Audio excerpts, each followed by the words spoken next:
चलिए जी, good morning class and जो बच्चे सीएस प्रोफेशनल के हैं, आज मैं इस वीडियो में आपको ड्राफ्टिंग एंड सीआरबीआई सब्जेक्ट के अंदर आईसीएसआई ने जो सप्लीमेंट दिया है, उस सप्लीमेंट के अंदर मैं बता दूं आईसीएसआई कुछ एडिशन भी करता है, मतलब कुछ एडिशनल कंटेंट भी डालता है और कुछ अमेंडमेंट्स भी होते हैं। ठीक है, तो देखिए यहाँ पर लिखा भी हुआ CS professional drafting and CRBI ICSI supplement amendment December 2025 exam. अब सुनिएगा, इस वीडियो में पहले तो मैं ड्राफ्टिंग का और सीआरबीआई का आईसीएसआई सप्लीमेंट अमेंडमेंट कराऊंगा दिसंबर 2025 का। उसके बाद जब ये वीडियो खत्म हो जाएगा तो इस वीडियो के बाद एक और वीडियो इसमें अभी आपको अटैच्ड मिलेगा, जो सीएस एग्जीक्यूटिव के अंदर मैंने पूरे लॉ का अमेंडमेंट कराया है। वो सारा का सारा अमेंडमेंट भी आपको काम आएगा ईएसजी के अंदर, सीएमडीडी के अंदर और जो आपका सीएफ वाला पार्ट है एसएमसीएफ के अंदर, उसके अंदर। तो आप ये पूरा वीडियो देखना। पहला पार्ट जो है इस वीडियो का that is of drafting and CRBI, और दूसरा जो पार्ट है जो दिखेगा आपको सीएस एग्जीक्यूटिव का अमेंडमेंट है, लेकिन वो आपको काम आ सकता है ईएसजी, सीएमडीडी और आपका एसएमसीएफ के अंदर जो सीएफ वाला पार्ट है। ठीक है जी, बाकी एक बार आप भी आईसीएसआई का सप्लीमेंट जरूर देख लीजिएगा, उसमें जो रेलेवेंट है वो आपको पढ़ना है। ठीक है जी, चलिए चलिए अब हम शुरू करते हैं। सबसे पहले ड्राफ्टिंग। अब ड्राफ्टिंग के अंदर देखिए चैप्टर नंबर 5 पर आइए जल्दी से। इसमें कुछ एडिशन हुआ है, chapter number 5 drafting of agreement chapter है ना, इसके अंदर कुछ एडिशन है, वो एडिशन मैं जल्दी से करा दे रहा हूं। तो चैप्टर 5 के बाद आपको ये एडिशन करना है लास्ट में। आइए, इन्होंने इस बार यहां पे एक स्पेसिमेन दिया है that is of mediated settlement agreement. Mediated settlement agreement, अब ये क्या होता है सुनो जरा ध्यान से। आप सब जानते हैं मीडिएशन के थ्रू सेटलमेंट आजकल होता है। आर्बिट्रेशन एंड कंसिलिएशन एक्ट पर आपको मालूम है, मीडिएशन एक्ट एक अलग से भी कानून है ना। तो यही यहाँ पे लिखा हुआ है।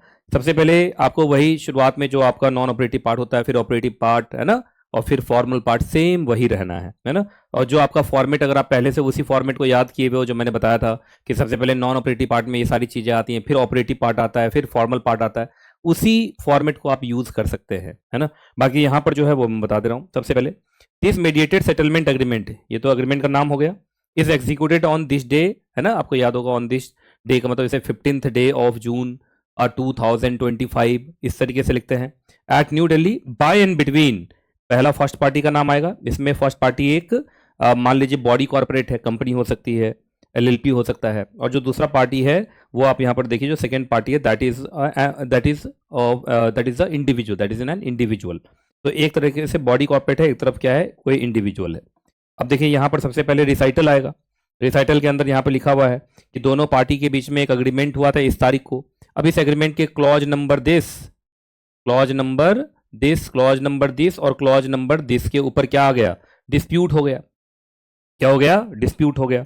अब यहाँ पर लिखा हुआ चूंकि उसी एग्रीमेंट में पार्टीज ने म्यूचुअली अग्री किया हुआ था कि कभी कोई डिस्प्यूट हुआ तो वो डिस्प्यूट को हम मीडिएशन के थ्रू सुलझाएंगे, है ना।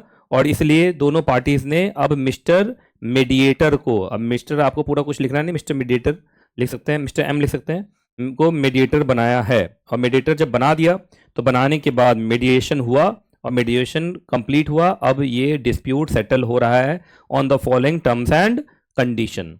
अब देखिए यहां से तुम्हारा क्या शुरू हो गया, operative part. Now it is hereby agreed, या now this agreement witnesses as follows, कुछ इस तरीके से। अब इसमें सारा का सारा ऑपरेटिव पार्ट आ जाएगा कि दोनों पार्टीज ने आपस में क्या सेटलमेंट किया है, किस मुद्दे पर सेटलमेंट किया है, ये सारे टर्म्स एंड कंडीशन आपके आ जाएंगे ऑपरेटिव पार्ट में। उसके बाद लास्ट में आप चाहो आप तो इसमें इन्होंने यहाँ के बाद फॉर्मल पार्ट शुरू हुआ है। आप चाहो तो यहाँ वही in witness whereof the parties hereto have hereunder signed this deed on the date mentioned against their respective signatures. First party का सिग्नेचर हो जाएगा, सेकंड पार्टी का सिग्नेचर हो जाएगा, मीडिएटर का सिग्नेचर हो जाएगा। यहाँ ट्राई पार्टी एग्रीमेंट है ये, है ना। यहाँ पे फर्स्ट पार्टी का भी सिग्नेचर होगा, सेकंड पार्टी का भी सिग्नेचर होगा, और सबसे इंपॉर्टेंट मीडिएटर का भी सिग्नेचर होगा। तो इस बात का ध्यान रखना है आपको। तो एक आपका ये था जो मैंने आपको करा दिया, इसको एक बार देख लीजिएगा, क्या पता इस बार एग्जाम में आपका मीडिएटेड सेटलमेंट अग्रीमेंट ड्राफ्ट करने के लिए आ जाए। इंपॉर्टेंट है कि जिस मुद्दे पर वो देंगे आपको अग्रीमेंट, मतलब मीडिएटेड सेटलमेंट अग्रीमेंट लिखने के लिए, वो मुद्दा जो भी होगा उसी के हिसाब से आपको ऑपरेटिव पार्ट लिखना है। क्लियर है जी। चलो भाई अब आ जाइए आप, ये चैप्टर है chapter number 16 that is drafting of agreement of appointment of managerial person. अब इसके अंदर इन्होंने कुछ रेजोल्यूशन ऐड किया है। अब कुछ स्पेसिमेन रेजोल्यूशंस हैं। पहला जो रेजोल्यूशन है that is of appointment of managing director. आप इसको ऑब्लिक करके लिख लीजिएगा WTD होल टाइम डायरेक्टर भी, मैनेजिंग डायरेक्टर और the whole time director, in total managerial personnel, in total managerial personnel, क्योंकि इन सब पे लगभग सेक्शन लगभग एक जैसा ही लगेगा। आइए, resolved that pursuant to the, अब जानते हैं इससे शुरू करते हैं। Resolved that pursuant to the provision of section 196, 197, 203 and schedule 5 of the companies act, rule 8 of the companies appointment and remuneration of managerial personnel, rules regulation number 17 of SEBI loader regulation and any other applicable provisions of the law and subject to the article of association of a company and subject to the approval of shareholders of the company at the ensuing general meeting, जो general meeting बाद में होगा, क्योंकि board resolution है। तो ये सारी कहानी लिखी भी है, यहाँ पर लिख रहा है। फिर यहाँ से कहानी शुरू होता है, the consent of the board be and is hereby, क्योंकि बोर्ड ऑफ डायरेक्टर का तो कंसेंट मिल ही रहा है, be and is hereby accorded for the appointment of mister MD as managing director या Mr. WTD as whole time director of a company with effect from this date, यहाँ पर date आ जाएगा, at monthly remuneration और other terms and condition as may be finalized by the directors of the company। बाकी यहाँ इन्होंने फिर यहाँ paragraph add किया है, resolve further that terms and conditions वही वाले होंगे जो अपॉइंटमेंट लेटर में बताए गए हैं, और अपॉइंटमेंट लेटर में जब भी चेंज किया जाएगा उसी हिसाब से टर्म्स एंड कंडीशन रहेंगे। Resolve further that mister CS of the company be and is authorised to file necessary form with the ROC। फिर resolve further that mister CS को ही फिर से be and is hereby authorised to make necessary entries in the respective register and records of the company. फिर resolve further that mister CS को ही काम दे दीजिए, be and is hereby authorised to do all other act things and deed जो necessary to give effect to the above resolution. जो मैंने resolution का फॉर्मेट पढ़ाया है वही यहाँ पे लिखा हुआ है, क्या पता यही रेजोल्यूशन इस बार एग्जाम में पूछ ले, इसलिए मैंने आपको ये बता दिया। ठीक है जी, आइए और भी रेजोल्यूशन यहाँ पर ऐड किया इन लोगों ने। अब देखिएगा, MD के अपॉइंटमेंट पे जो शेयर होल्डर का रेजोल्यूशन पास हो रहा है वो है, पहले पिछला जो था that was board resolution, this is share holders resolution. अब जरा ध्यान सुनिएगा, फिर सारे सेक्शन वही होंगे। Resolved that pursuant to provision of section 196, 197, 203 schedule number 5, rule 8 of companies appointment and remuneration of managerial personnel rules and regulation number 17 of the SEBI LODR regulation and any other applicable provision of the law and subject to the approval of central government और other government authority agency board if any. अब यहां से main शुरू हुआ है, the consent of the members be and is hereby accorded to reappoint या appoint Mr. MD as the managing director of a company for a period of 5 years with effect from, यहाँ पर क्या आ जाएगा, date आ जाएगा, upon the terms and condition provided in the explanatory statement जो इस notice of general meeting के साथ annex किया गया है। रिजॉल्व फर्दर दैट, यहाँ बोर्ड ऑफ डायरेक्टर को पावर दे दिया कि be and is hereby authorised to do all such act things which is necessary to give effect to the above resolution. तो यहाँ पर बोर्ड ऑफ डायरेक्टर को ही share holder ने क्या कर दिया, आपको ऑथराइज कर दिया कि बाकी काम आप कर सकते हैं। अब आइए एक्सप्लेनेटरी स्टेटमेंट। अब एक्सप्लेनेटरी स्टेटमेंट बड़ा इंपॉर्टेंट है, आपको मालूम हो पूरा बैकग्राउंड लिखना पड़ता है। तो एक्सप्लेनेटरी स्टेटमेंट के अंदर सबसे पहले NRC कमेटी का रिकमेंडेशन आया, इसको बोर्ड ऑफ डायरेक्टर ने बोर्ड मीटिंग में by passing the board resolution approve किया और फिर डिसाइड किया कि बोर्ड ऑफ डायरेक्टर को मतलब बोर्ड ऑफ डायरेक्टर अपॉइंट करेंगे मिस्टर MD को for a period of 5 years with effect from this date subject to the approval of members, जिसकी वजह से जनरल मीटिंग बुला के ये रेजोल्यूशन पास कराने की बात की गई है। अब यहाँ पर थोड़ा सा मिस्टर MD के बारे में कहानी। मिस्टर MD एक विजनरी पर्सन है, इनका गाइडेंस है, इन्होंने इनकी ये एबिलिटी, इनकी ये क्वालिफिकेशन है ना, ये सारी कहानी। यहाँ पे लिखा हुआ the material terms and condition of the, कितने दिन का एग्रीमेंट है तो 5 साल का है, रेम्युनरेशन ये होगा, बेसिक सैलरी ये होगी, प्रकृति ये होगा, रेम्बर्समेंट ये होगा, इंश्योरेंस इफ नहीं तो वो होगा। अब फिर यहाँ पे बताया जाता है कि क्या मिस्टर MD खुद इंटरेस्टेड है, हाँ चूंकि ये रीअपॉइंटमेंट का केस है तो मिस्टर MD पहले से कंपनी में डायरेक्टर है तो इस रेजोल्यूशन में इंटरेस्टेड है। उसके बाद हो सकता है मिस्टर कोई डायरेक्टर हो, वो भी चूंकि रिलेटेड है मिस्टर MD से तो वो भी रिलेटेड है। बाकी जो अदर रिलेटिव्स हैं मिस्टर MD के वो सब भी डीम टू बी इंटरेस्टेड हैं और इस वजह से वो लोग वोट नहीं कर पाएंगे और या डिस्कशन में पार्टिसिपेशन भी नहीं कर पाएंगे। इनको छोड़ के बाकी और कोई डायरेक्टर KMP इसमें फाइनेंशियली और अदरवाइज रिलेटेड नहीं है, इतना कुछ लिखना होता है। अब आइए एक बोर्ड रेजोल्यूशन है for the appointment of CFO, for the appointment of CFO chief financial officer. अब सुनिएगा जरा इसमें क्या, यहाँ पे इसको अपॉइंट किया जा रहा है एज KMP, है ना।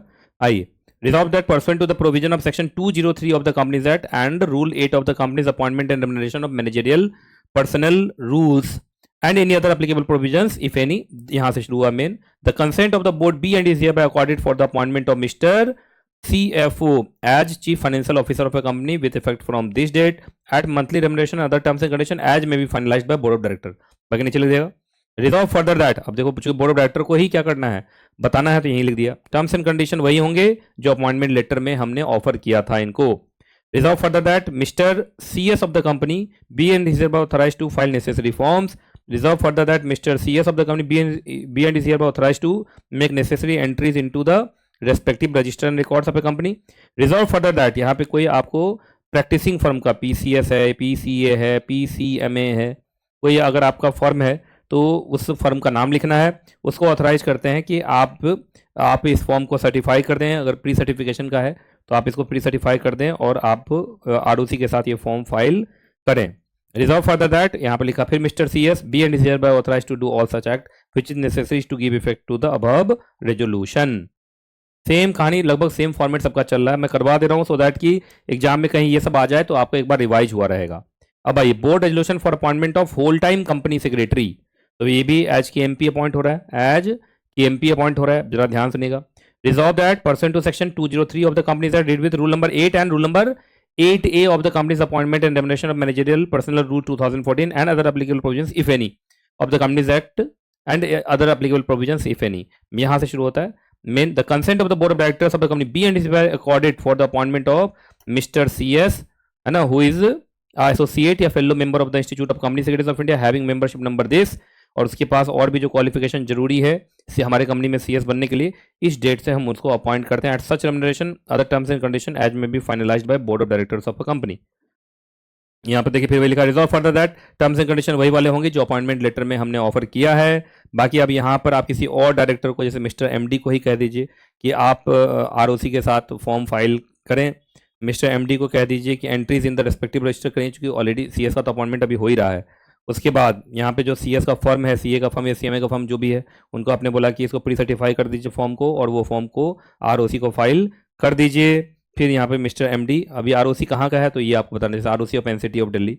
Resolve further that mister MD be and is authorised to do all such other act जो जरूरी है to give effect to the above resolution. तो ये सारी चीजें मैं ऑलरेडी पढ़ा चुका हूँ ड्राफ्टिंग ऑफ रेजोल्यूशन वाले चैप्टर में, लेकिन एक बार थोड़ा सा ब्रशअप कर लेंगे तो आपका फायदा हो जाएगा। क्या पता यही सब इस बार एग्जाम में आने वाला हो। आइए जी, अब कंपनी सेक्रेटरी को जब भी ऑफर लेटर भेजा जाता है अपॉइंटमेंट का, तो कंपनी सेक्रेटरी उस ऑफर लेटर के ऊपर अपना कंसेंट देता है कि हाँ मैं कंपनी सेक्रेटरी बनने के लिए तैयार हूँ। यहाँ पर सबसे पहले डेट आएगा, द बोर्ड ऑफ डायरेक्टर्स, यहाँ name of the company, name of the company, उसके बाद सर के बाद subject consent to act as a company secretary of this company, I son of daughter of resident of, है ना। उसके बाद यहाँ पर अ क्वालिफाइड कंपनी सेक्रेटरी, जैसे अ fellow या associate member of the company ICSI having membership number this, give my consent to act as a company secretary of this company with effect from this and I declare that I am not disqualified, मतलब मैं disqualified नहीं हूँ। thanking you your faithfully, यहाँ आपका नाम आ जाएगा, उसके बाद मेंबरशिप नंबर ECSIN डेट और प्लेस ये आ जाएगा। ठीक है जी, तो ये कहानी था। अब आइए एक चैप्टर नंबर 25 के अंदर थोड़ा सा है अपीयरेंसेस एंड प्लीडिंग, फोर्थ वाला जो पार्ट है उसमें आइए, फोर्थ वाले पार्ट में आइए, अपीयरेंसेस एंड प्लीडिंग्स 4 में आएंगे। यहां पर ने एक स्पेसिमेन इस बार इन लोगों ने दे दिया है, that is application for compounding, application for compounding section 441 of the companies act. अब यहां पर आपको तो जैसे फॉर्मेट है ये लिखना है, जैसे बिफोर द RD होगा या NCLT होगा, आप जानते हैं ना कंपाउंडिंग अथॉरिटी यही लोग हैं, तो आपको ये सब लिखना नहीं, RD या NCLT नहीं लिखना, बिफोर द डैश बस लिख देना है। Company petition number dash by 2025 हो जाएगा। In the matter of section 441 of the companies act 2013 for the offence committed under this section, यहाँ पे उस सेक्शन का नाम लिखना है जिस सेक्शन के अंदर आपसे गलती हुई है। सेक्शन 441 तो क्या है आपका कंपाउंडिंग का सेक्शन है, और यहाँ पे उस सेक्शन का नाम लिखना है जिस सेक्शन के अंदर डिफॉल्ट हुआ है। तो यहाँ पर section of default, section of default आपको यहाँ लिखना है, लेकिन एग्जाम में अगर सिर्फ फॉर्मेट पूछता है तो फिर ये ना भी लिखेंगे तो चलेगा। फिर इन द मैटर ऑफ, यहाँ पे कंपनी का नाम आएगा, उसका रजिस्टर्ड ऑफिस एड्रेस आएगा, ये होगा पिटिशनर नंबर 1 एंड यहाँ डायरेक्टर इसी कंपनी का डायरेक्टर पिटिशनर नंबर 2। तो हमेशा जब भी याद रखिएगा सेपरेट लीगल एंटिटी वाली बात है, तो कंपनी का नाम तो जरूर होगा, और फिर कंपनी के जो ऑफिसर इन डिफॉल्ट उसमें शामिल होंगे, लिफ्टिंग और पियर्सिंग द कॉर्पोरेट वेल करके उन दोनों का। तो कंपनी भी रहेगी पिटिशनर 1 और उसका जो डायरेक्टर या कंपनी सेक्रेटरी या CFO या जो भी की मैनेजरियल पर्सनल को इन लोगों ने पकड़ा है ऑफिसर इन डिफॉल्ट के नाम से, उन वो भी पिटिशनर होंगे, क्योंकि वही कंपाउंडिंग कराने के लिए गए हैं, है ना। तो कंपनी, क्योंकि ज़्यादातर सेक्शन में आप देखते हैं ये लिखा रहता है company and officer in default, तो ये कंपाउंडिंग जब होगा तो कंपनी का भी हो जाएगा और ऑफिसर इन डिफॉल्ट का भी हो जाएगा। उसके बाद क्या लिखना है, यहाँ पर सब्जेक्ट लिखना है petition under section 441 of the companies act for compounding of offence under section this of the companies act 2013। मतलब यहाँ पे भी फिर वही बात, वो सेक्शन लिखना है जिस सेक्शन के अंदर डिफॉल्ट हुआ है। Humble petition of the petitioner above named most respectfully showeth that, सबसे पहले कंपनी का पार्टिकुलर्स आएगा नंबर 1 हेडिंग में, फिर नंबर 2 में particulars of the petitioner, petitioner 1 भी पिटिशनर 2 भी, फिर ज्यूरिडिक्शन बताया जाएगा, आरडी का ज्यूरिडिक्शन बन रहा है या एनसीएलटी जिसके सामने आप गए हैं, फिर लिमिटेशन वाली बात है कि नहीं अभी तक ये within the limitation period ही है। फैक्ट ऑफ द केस बताएंगे कि भाई कंपनी इतने तारीख को इनकॉर्पोरेट हुई थी, ये हुई थी, हमसे एक सेक्शन के अंदर गलती हो गई, गलती होने के बाद कंपनी के ऊपर और कंपनी के ऑफिसर इन डिफॉल्ट के ऊपर इतना जुर्माना लगाया गया, और हम आपको बताना चाहते हैं कि जब पता चला तो हमने ये गलती को तुरंत ठीक कर लिया, गलती को तुरंत ठीक कर लिया, यही सब तो है आपका ग्राउंड्स। हमने तुरंत गलती को ठीक कर लिया, हमारा जो मतलब इंटेंशन था वो गलत नहीं था। इसको पूरा पढ़िएगा आप लोग, है ना। उसके बाद ये मैटर किसी और कोर्ट में या किसी जुडिशियल बॉडी के सामने पेंडिंग नहीं है। हम ये रिलीफ, यहाँ पे आपको रिलीफ लिखना है, क्यों रिलीफ चाह रहे हैं, रिलीफ क्या चाह रहे हैं, कंपाउंडिंग चाह रहे हैं, तो ग्राउंड्स ऑफ रिलीफ पूरा यहाँ लिखना है कि मैं बोनाफाइड था, देखिए यहाँ लिखना बोनाफाइड है, जब भी कोई इंस्पेक्शन इन्वेस्टिगेशन हुआ या जो भी हुआ उसमें हमने पूरा कॉपरेट किया, मेलाफाइड इंटेंशन नहीं था, पता चलते ही हमने तुरंत उस गलती को ठीक करने की कोशिश की, है ना। उसके बाद रिलीफ आप क्या मांग रहे हैं, तो रिलीफ आप यही मांग रहे हैं कि भाई हमारा कंपाउंडिंग कर दिया जाए, है ना, ये लिखा बी कंपाउंडेड। और उसके बाद इंटरिम ऑर्डर तुरंत कुछ चाहते हैं तो ये बताइए। फिर आपने इसके लिए कंपाउंडिंग एप्लीकेशन के साथ जो पेमेंट किया होगा तो उसमें पिटिशन नंबर 1 ने पेमेंट किया होगा, पिटिशन नंबर 2 ने पेमेंट किया होगा। उसके बाद लिस्ट ऑफ एनेक्चर, और उसके बाद कंपनी की तरफ से डायरेक्टर सिग्नेचर कर देगा, पिटिशन नंबर 2 तो कोई एक डायरेक्टर ही होगा, वो डायरेक्टर अपना सिग्नेचर कर देगा। तो इस तरीके से पूरा फॉर्मेट बनता है। इस बार एग्जाम में एक क्वेश्चन आ सकता है ये, ठीक है, इसको देखिए क्या है ये। एक बात आप लोगों को बता देता हूं, जितना फॉर्मेट आप देखते हैं ना जो आईसीएसआई अपने मॉड्यूल में देता है, पूरा फॉर्मेट तो कोई भी बच्चा एग्जाम में नहीं लिखता है एज इट इज, है ना। हाँ, मतलब मोर और लेस का मतलब होता है कि जो फॉर्मेट आईसीएसआई ने बताया है, जो हेडिंग्स उसके अंदर है, जैसे नॉन ऑपरेटिव पार्ट के कुछ मैंडेटरी कंटेंट्स होते हैं, ऑपरेटिव पार्ट के कुछ मैंडेटरी कंटेंट्स होते हैं, फॉर्मल पार्ट के कुछ मैंडेटरी कंटेंट्स होते हैं, वो सब जरूर होना चाहिए। बाकी आप उसके अंदर कंटेंट आप बहुत ज़्यादा लिखना शुरू करेंगे तो मालूम चला एक ही फॉर्मेट में 1 घंटा लगा देंगे, है ना। तो जो मेन चीज़ है वो जरूर होना चाहिए, नहीं तो फिर फॉर्मेट गलत हो जाता है। लेकिन पूरा जैसे एज इट इज मैंने बताया सारे, जैसे मैंने किसी हेडिंग में 10 पॉइंट बताया तो 10 लिखना है, ऐसा नहीं है, 10 में से 5 भी लिख देंगे तो भी चलता है, ठीक है ना। अब आइए, एग्जाम में एक क्वेश्चन आ रहा है, आ सकता है इस बार, etiquettes while attending virtual hearing. आप जानते हैं आजकल वर्चुअल हियरिंग्स भी हो रही हैं, तो जो वर्चुअल हियरिंग्स हैं, जैसे कौसी जुडिशियल बॉडी के सामने कोर्ट के अंदर वर्चुअल हियरिंग्स भी हो रही हैं, तो उस समय अगर आप प्रोफेशनल हैं, आप केस को प्रेजेंट कर रहे हैं, है ना, आप रिप्रेजेंटेटिव हैं, तो उस समय आपका क्या एटिकेट्स होना चाहिए। तो आइए भाई, वर्चुअल हियरिंग हो रही है तो उसमें सबसे पहले, है ना, हियरिंग से पहले ही आप अपने आप को फैमिलराइज कर लीजिए कि आपका माइक्रोफोन, कैमरा, स्पीकर, ये सब सबसे फैमिलराइज हो जाइए, उसको टेस्ट कर लीजिए कि सही ढंग से काम कर रहा है या नहीं। आपको मालूम है ड्रेस कोड होता है, आईसीएसआई का भी ड्रेस कोड है कंपनी सेक्रेटरीज के लिए, वो ड्रेस कोड का कंप्लाइंस होना चाहिए। एक्सेसिव फिजिकल मूवमेंट मत कीजिए, जो कि कैमरा के सामने ज़्यादा रहना जरूरी होता है। उसके बाद कंप्यूटर और कैमरा का जो एंगल है वो उस पर थोड़ा सा ध्यान रखिएगा, जिससे कि सब कुछ सही ढंग से नज़र आए। उसके बाद ओवर ब्राइट या एक्सट्रीमली डार्क ऐसा बैकग्राउंड मत रखिए जिससे कि कुछ चीज़ें नज़र ही ना आए, बहुत ज़्यादा चमकने वाला, बहुत ज़्यादा अंधेरा वाला, ऐसा भी नहीं होना चाहिए। उसके बाद अगर आप चश्मा पहन रहे हैं तो चश्मा पर नॉन रिफ्लेक्टिव कोटिंग लगा होना चाहिए, ये ना कैमरा में वो बार बार क्या हो, रिफ्लेक्ट हो, उससे ज़्यादा दिक्कत आता है। आप जब भी माइक्रोफोन, हेडसेट, ईयरबड्स या बिल्ट इन माइक्रोफोन का इस्तेमाल करें तो ध्यान रखिए उसकी क्वालिटी और ऑडियो क्वालिटी अच्छी हो, सब आपकी बात को आराम से सुन पाएँ। और बाकी जब आप नहीं बोल रहे हैं, बाकी दूसरे लोग बोल रहे हैं, तो अपने माइक्रोफोन को म्यूट करें। और उसके बाद यहाँ पर लिखा हुआ है, जो कंप्यूटर डिवाइस के ऊपर बीच बीच में नोटिफिकेशंस आते रहते हैं, उनका आवाज़ आता रहता है, तो उसको आप म्यूट करके रखें। अब सुनिए, अगर आपने इन सब चीज़ों को नहीं माना तो याद रखिएगा, अगर आप इन सारी गाइडलाइंस को नहीं मानते हैं, चाहे वो ड्रेस के गाइडलाइंस हों, चाहे ये जो गाइडलाइंस अभी मैंने बताया, कुछ एटिकेट्स बताया, तो आपका एक तरीके से ये आपका प्रोफेशनल मिसकंडक्ट माना जा सकता है under company secretaries act first schedule and second schedule to the company secretaries act के अंदर, अगर इन गाइडलाइंस को, इन एटिकेट्स को आप नहीं मानते हैं तो। ठीक है जी, तो ड्राफ्टिंग में इतना ही था जो मुझे रेलेवेंट लगा एडिशन। ऐसे तो आप जब जाएंगे सप्लीमेंट में तो बहुत सारी चीज़ें दी रहती हैं, आप उसको आराम से पढ़ सकते हैं, कहीं कोई दिक्कत नहीं है। मुझे उसमें से चुन चुन के जो रेलेवेंट लगा वो मैंने आपको इसमें बताया है। ठीक है जी, तो ये था आपका ड्राफ्टिंग का। अब बारी है सीआरबीआई। अब मैं आपको सीआरबीआई का कराता हूं। सारे बच्चे सीआरबीआई का बुक खोल लीजिए जल्दी से। ड्राफ्टिंग का हो गया, सीआरबीआई। सीआरबीआई वॉल्यूम फर्स्ट पे आइए। सीआरबीआई वॉल्यूम फर्स्ट, आराम से ही, कोई दिक्कत नहीं है, क्योंकि ये वीडियो है तो आराम से आप वीडियो को पॉज करके भी आप चैप्टर पे पहले आ सकते हैं। जैसा कि आप लोगों को पता चल ही गया होगा, chapter number 14 merger and amalgamation. यहाँ पे मर्जर लिखा हुआ भूल गया है।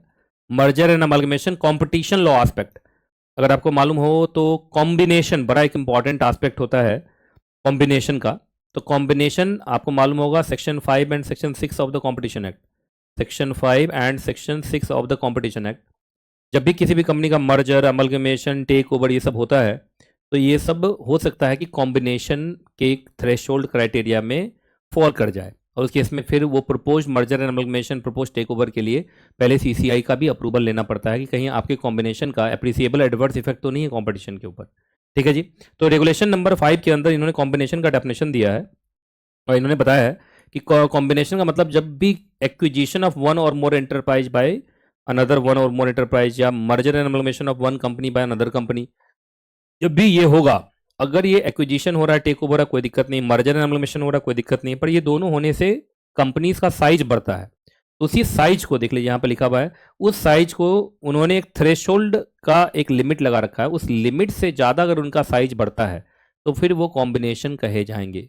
मतलब जो कंबाइंड एंटिटी है, मर्जर के बाद जो कंबाइंड एंटिटी है, टेक ओवर के बाद जो कंबाइंड एंटिटी है, तो कंबाइंड एंटिटी का एसेट, कंबाइंड एंटिटी का टर्नओवर, ये मैं आपको थ्रेशोल्ड बता रहा हूँ, ये थ्रेशोल्ड को एक्सीड कर जाए तब वो कॉम्बिनेशन माना जाएगा। और जहां कॉम्बिनेशन माना गया तो सेक्शन नंबर 6 लगेगा, जो बोलता है कि ऐसे कॉम्बिनेशन को पूरा करने से पहले या स्टार्ट करने से पहले, है ना, लीगल इफेक्ट देने से पहले आपको सीसीआई का भी अप्रूवल चाहिए।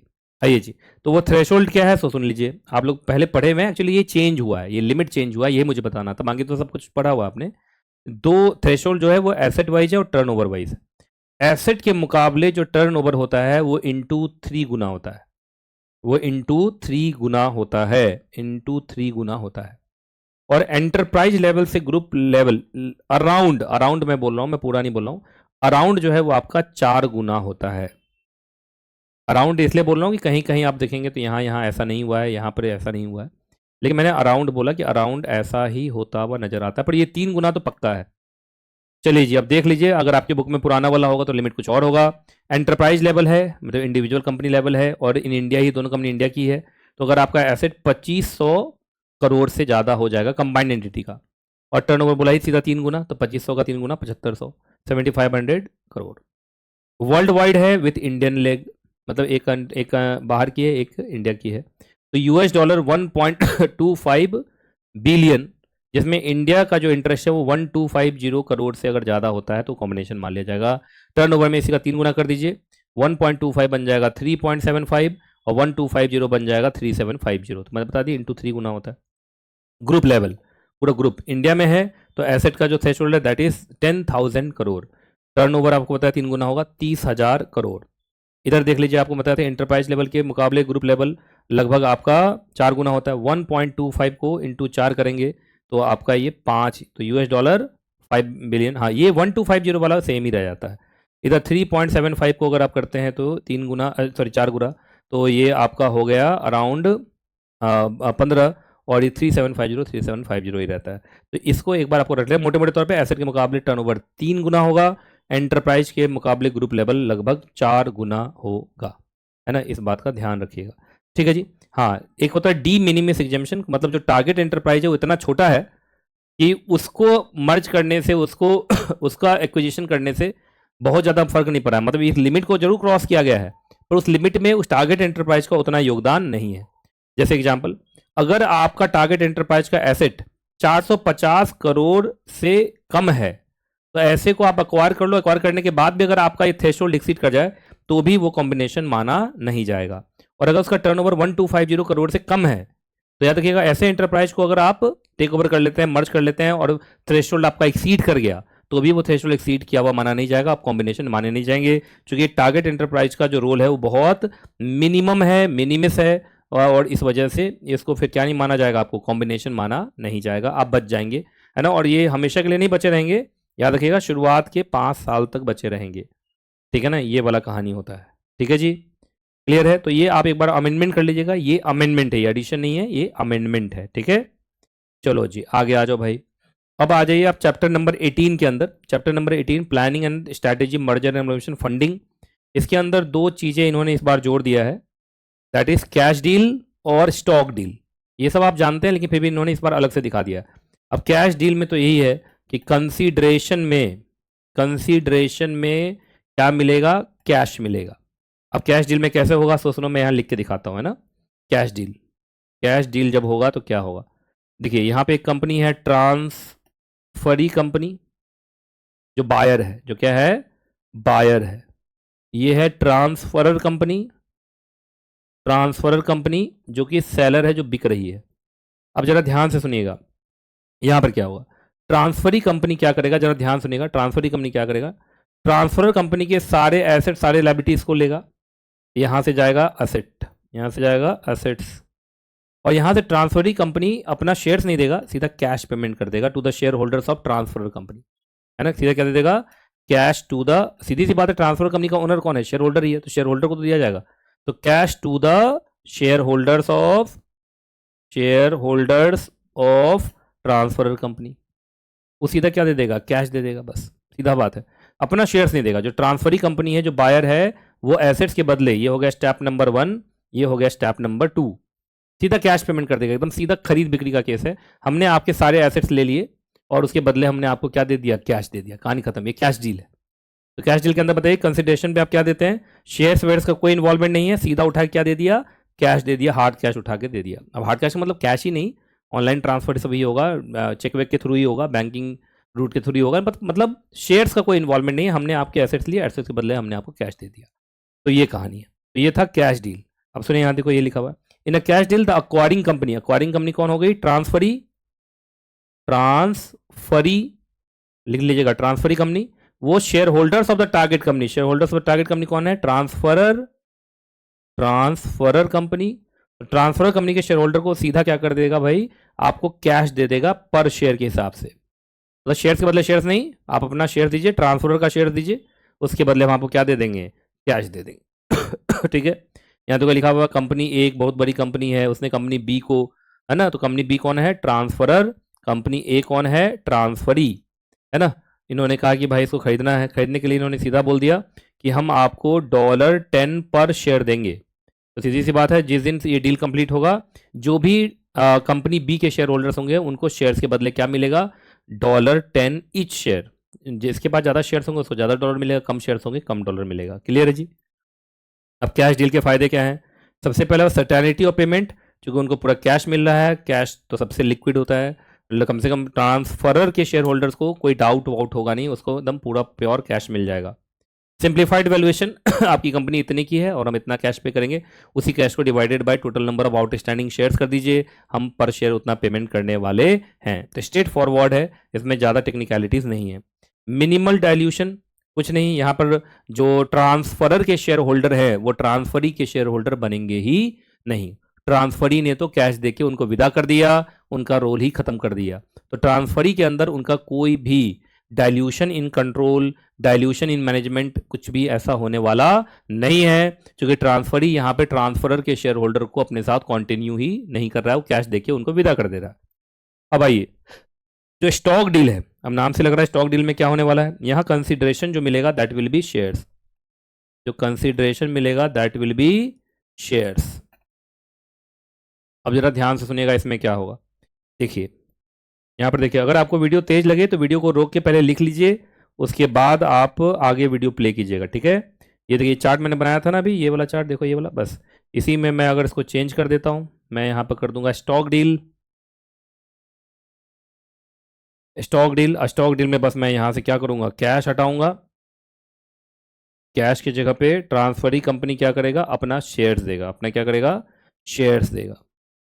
इधर से एसेट्स और क्या आए, शेयर्स ऑफ ट्रांसफरर कंपनी, और उसके बदले shares of the transferee company, shares of the transferee company, transferee company इसको दिया गया to the share holders of transferor company. तो जल्दी बताइए क्या क्या हुआ। सबसे पहले स्टेप नंबर 1 में एसेट्स आए और शेयर्स आए, किसके, ट्रांसफरर के, और उसके बदले ट्रांसफरी ने अपना क्या दे दिया, shares of the transferee company दे दिया to the share holders of transferor company. तो शेयर एक्सचेंज हुआ यहाँ पर क्या हुआ, शेयर एक्सचेंज। क्लियर है।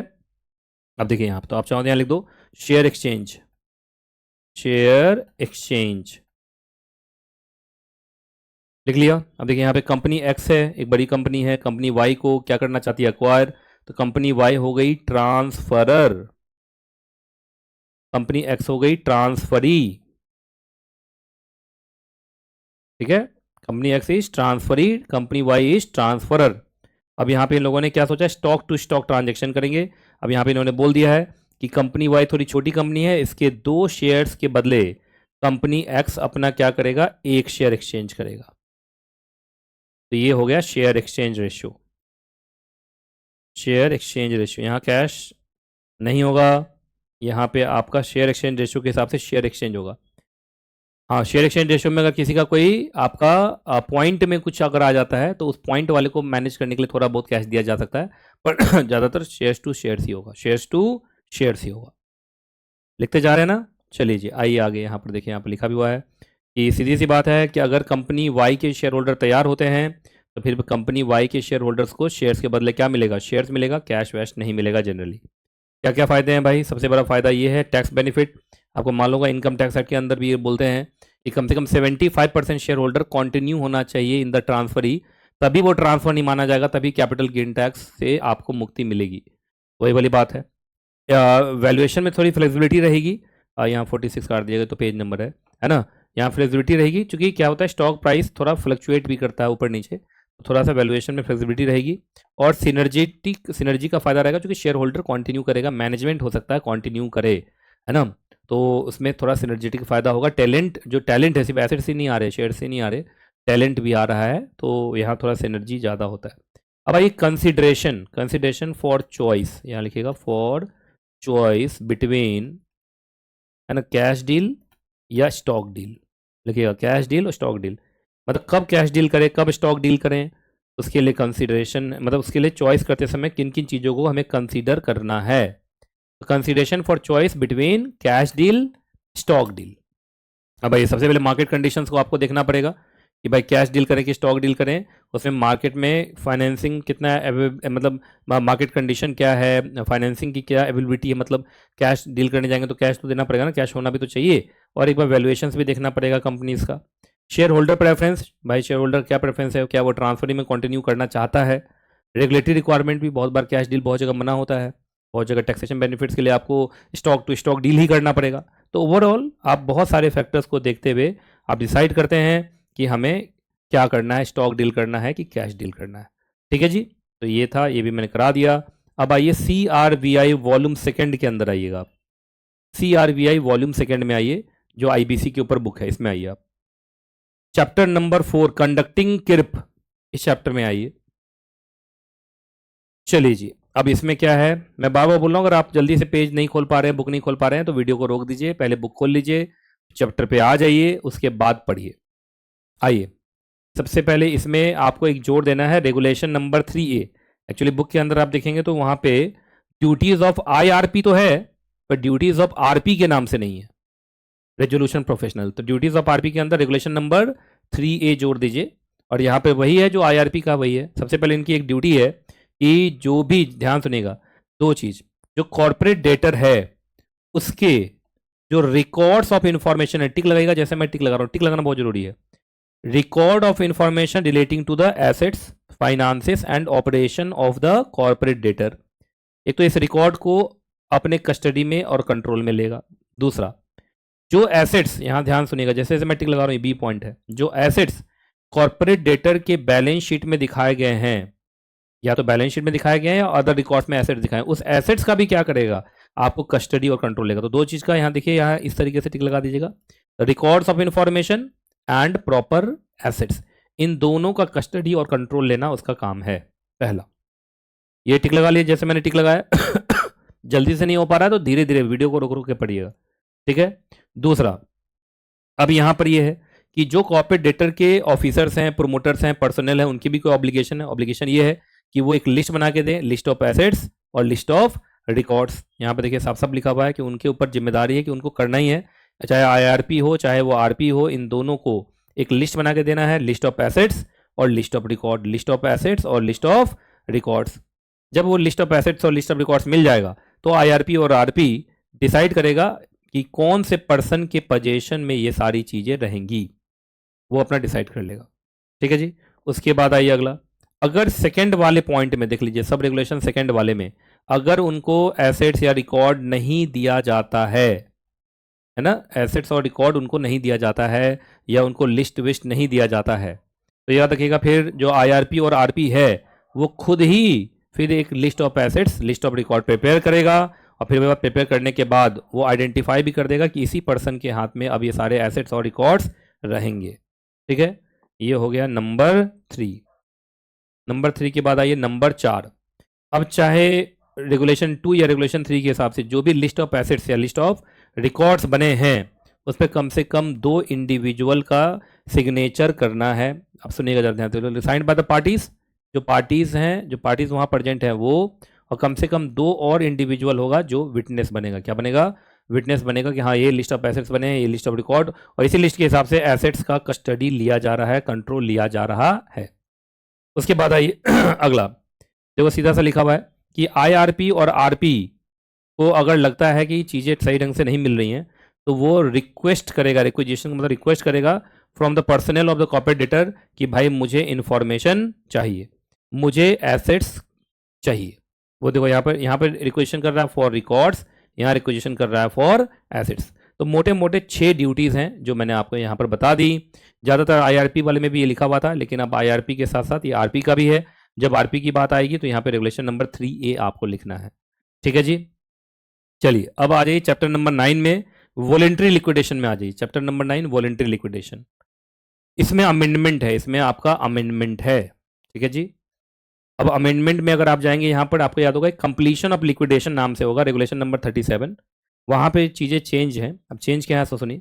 पहला यहाँ पर अगर आप देखेंगे तो यहाँ पे 270 दिन लिखा हुआ है ना, वो भी तब जब आपका ये पूरा का पूरा liquidation commencement date 59 subsection 3 clause C के हिसाब से हुआ है या regulation 3 sub regulation 1 clause C के हिसाब से हुआ। अब ये दोनों क्या है, तो इन दोनों के बारे में मैंने यहाँ एक छोटा सा रेफरेंस डाल दिया है। ये जनरली तब है जब स्पेशल रेजोल्यूशन पास करता है शेयर होल्डर, जिसकी स्पेशल रेजोल्यूशन के थ्रू हो रहा है लिक्विडेशन, वॉलंटरी लिक्विडेशन। और अगर कंपनी के पास डेट है तो क्रेडिटर्स का भी अप्रूवल चाहिए from creditors two third value. मतलब ये मैंने सिर्फ ये बताया कि क्लॉज नंबर 59 सबसेक्शन 3 का क्लॉज नंबर सी क्या कहता है, मतलब एक्चुअली इसी पे डिपेंड करता है। अगर ये सेक्शन 59 सबसेक्शन 3 क्लॉज सी वाला केस है तो फिर बताइए लिक्विडेशन प्रोसेस और फाइनल रिपोर्ट कब तक कंप्लीट करने की कोशिश करनी है लिक्विडेटर को, तो 270 डेज। अच्छा ये वाला केस नहीं है, अदर केस है, इन ऑल अदर केस तो 90 डेज के अंदर। तो यहाँ पर 2 दिन है, तो देख लीजिए आप। अगर वो सेक्शन 59 सबसेक्शन 3 क्लॉज सी वाला केस है, अब ये क्या है यहाँ लिख दिया मैंने, है ना, तो उसमें 270 डेज के अंदर कंप्लीट कर लेना है। और ऑल अदर केस है, मतलब ये वाला केस नहीं, 59 सबसेक्शन 3 क्लॉज सी वाला या regulation 3 sub regulation 1 clause C वाला केस नहीं है, तो फिर 90 डेज के अंदर कंप्लीट कर लेना है। ये दोनों की गिनती कहाँ से है? Liquidation commencement date, liquidation commencement date से है। बाकी यहाँ पर लिख दिया कि अगर इतने दिन में कंप्लीट नहीं हो पाता है तो जिस दिन ये डेट खत्म हुआ, चाहे वो 270 दिन वाला हो चाहे 90 डेज वाला केस हो, उससे 15 दिन के अंदर सबसे पहले उसको एक मीटिंग बुलानी पड़ेगी कॉन्ट्रीब्यूटरीज की, लिक्विडेटर को एक मीटिंग बुलानी पड़ेगी। और याद रखिएगा ये तो है ही, उसके बाद सिर्फ एक ही बार नहीं, उसके बाद फिर जब भी सक्सीडिंग फिर 270 दिन और 90 डेज एज द केस में भी वाला कंप्लीट होगा। मतलब हर 270, अगर मैं 270 को पकड़ चलूँ, पहला 270 कंप्लीट हुआ तुरंत, अगर उसके अंदर नहीं आपका हो पाया पूरा का पूरा फाइनल रिपोर्ट नहीं बन पाया, लिक्विडेशन कंप्लीट नहीं हो पाया, तो 270 दिन कंप्लीट होने के 15 दिन के अंदर मीटिंग बुला के और उसको क्या करना है भाई, उसको एक स्टेटस रिपोर्ट देना है कि क्या प्रोग्रेस है लिक्विडेशन का, जिसमें एक list of stake holder, asset जो अभी भी बेचना और उसका पैसा रियलाइज करना बाकी है, कितनों का पेमेंट कर दिया गया है ना, जो एसेट्स को ही अगर डिस्ट्रीब्यूट करना था तो कैसे, क्या डेवलपमेंट है केस वेस के बारे में, अवॉइडेंस ऑफ ट्रांजेक्शन को लेकर कोई एप्लीकेशन लगाया गया क्या, क्यों 270 दिन के अंदर कंप्लीट नहीं हुआ, है ना। तो याद रखिएगा, ये पहला 270 कंप्लीट होने के 15 दिन के अंदर, उसके बाद मान चला फिर 270 दिन हो गया, फिर भी कंप्लीट नहीं हुआ, तो फिर 270 दिन कंप्लीट होने के 15 दिन के अंदर। ये मीटिंग तब तक चलती रहेगी जब तक ये पूरे तरीके से कंप्लीट ना हो जाए, पर हर 270 दिन कंप्लीट होने के 15 दिन के अंदर ये होना है, ठीक है। और उसके बाद जब भी ये मीटिंग करेंगे तो मीटिंग के अंदर audited accounts of the liquidation बताना है कि इतना सच में लिक्विडेशन का काम हो चुका है, और जो स्टेटस रिपोर्ट आप बनाएंगे वो आईबीबीआई के साथ भी फाइल कर देना है जिस दिन मीटिंग खत्म हुई उससे 7 दिन के अंदर। तो ये वाली कहानी है, इसमें थोड़ा सा आपका चेंज था तो वो मैंने आपको बता दिया। ये आपके बुक में है रेगुलेशन नंबर 37, बस वहाँ पे कुछ और डेज लिखा हुआ है पर अब डेज ये बदल गया है, ठीक है जी। तो ये आपका था, ठीक है। तो लो CRBI का भी जहाँ जहाँ मुझे लगा एडिशन अमेंडमेंट करना चाहिए वो मैंने कर दिया। अब इस वीडियो को रोकना नहीं है, अब इस वीडियो में आपका शुरू होगा जो CS एग्जीक्यूटिव के अंदर मैंने ऑल लॉज अमेंडमेंट कराए हैं, मैं बार बार बोल रहा हूँ, वो आपको काम आ सकता है। ESG, CMDD और SMCF के अंदर CF वाले पार्ट का वो भी आप जरूर देख लीजिए, ठीक है जी। जब आप पूरा देख लेंगे तो एक बार कमेंट में जरूर लिख दीजिएगा कि सर हमने पूरा वीडियो देख लिया है और हमने सारे अमेंडमेंट्स कर लिए हैं। Wishing you all the best कि आपका एग्जाम बहुत अच्छा हो। Thank you.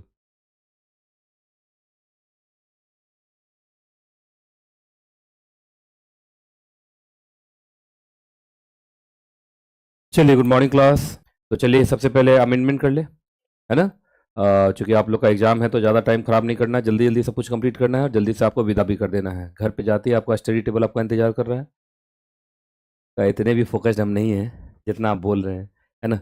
लेकिन चलिए जल्दी जल्दी मुझे थोड़ा सा कोल्ड, ये सब थ्रोट प्रॉब्लम हो चुका है तो मैं दवाई ले लेके आ रहा हूँ।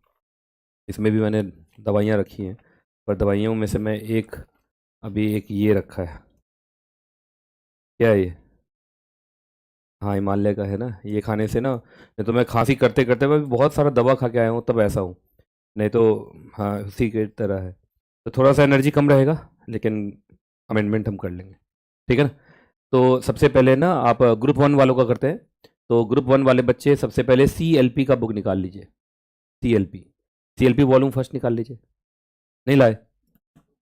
अच्छा, मैंने आप लोगों को कल बता दिया था जानबूझ के कि ये सारे बुक्स लेके आने। आप लोग मेरे व्हाट्सअप चैनल पे नहीं है क्या? व्हाट्सअप चैनल पे ही सब कुछ भेज रहा हूँ अब। ब्रॉडकास्ट बंद हो चुका है ना लगभग, तो मैं व्हाट्सअप चैनल पे ही सब कुछ भेज रहा हूँ। तो मैंने कल रात में लिखा था कि भाई आपको ये सारे बुक्स लेके आने, मिला था ना सबको, तो वही बुक लेके आया होना, क्योंकि बेकार में क्यों उठाते जब बाकी बुक्स में अमेंडमेंट है ही नहीं, तो है ना। इसमें ओनली ग्रुप 1 वाले कितने बच्चे? ओनली ग्रुप 1 ना, तो चलो ठीक, ओनली ग्रुप 1 निकालो। ग्रुप जल्दी निकालो, जल्दी निकालो। CLP volume first, private placement chapter पे आइए।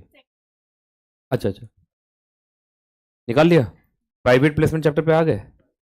आ जाओ जल्दी। या सेकंड ग्रुप, ठीक। मैं बार बार सेकंड ग्रुप वाले को क्यों देख रहा हूँ। चलिए इधर देखते जाइएगा सारे बच्चे, जिसमें जहाँ पर चेंज होगा वहाँ पे मैंने थोड़ा सा कलर चेंज किया होगा। अरे इसमें कुछ नहीं है, बस ये छोटा सा है ना। ये देखो, ये AYK में आएंगे ना, इधर देखो, इधर देखो, बस यहाँ पे क्या लिख देना, इंक्लूडिंग प्रोड्यूसर कंपनी, और कुछ नहीं। अमेंडमेंट क्या है तो शुरू से ही है, लेकिन ये कि बच्चों को दिक्कत ना हो। अब सुनो, ये क्या है? आ गए सारे बच्चे यहाँ पे? आ गए? क्या है ये? अरे ग्रुप 1 वाला कौन है देखो तो, मैं उसको देख के बताऊं। ग्रुप 1 है ना, हाँ तब देखो, issue of securities in dematerialised form, है ना। तो अब मेरी बात को जरा ध्यान से सुनिएगा। अब दो ही कंपनी एग्जाम्प्ट है पूरे तरीके से, है ना। तो कहते हैं ना, issue of securities in demat form, ये ना। तो बताओ जनरल रूल क्या है? ऑल कंपनीज को क्या करना है भाई? आपको डीमैट शेयर्स ही देने हैं। वो अलग बात है कि शेयर होल्डर के पास बाद में ऑप्शन होता है कि वो चाहे तो उसको रीमेटलाइज करके फिजिकल शेयर सर्टिफिकेट में बदल सकते हैं, पर पहली बार, है ना, पहली बार हर कंपनी क्या करेगी? अब डीमैट शेयर्स ही देगी। अब जब ऑल कंपनी लिख रहा हूं तो ऑल का मतलब प्राइवेट कंपनी भी है, पब्लिक कंपनी भी है ना, ठीक है। अब थोड़ा सा समझने के लिए बस ये, आपका प्रोड्यूसर कंपनी भी है। क्या पता एग्जाम में तुम लोगों से प्रोड्यूसर कंपनी पूछ ले तो बच्चे को थोड़ा कन्फ्यूजन हो जाए, तो कन्फ्यूजन मैंने दूर कर दिया है कि प्रोड्यूसर कंपनी भी है इसमें सारी, all private company, all public company, all producer company. बस एक्सेप्शन में दो ही है, बोलो कौन कौन है? एक्सेप्शन में बस दो ही है, स्मॉल कंपनी प्राइवेट कंपनी का ही एक पार्ट है, और गवर्नमेंट कंपनी।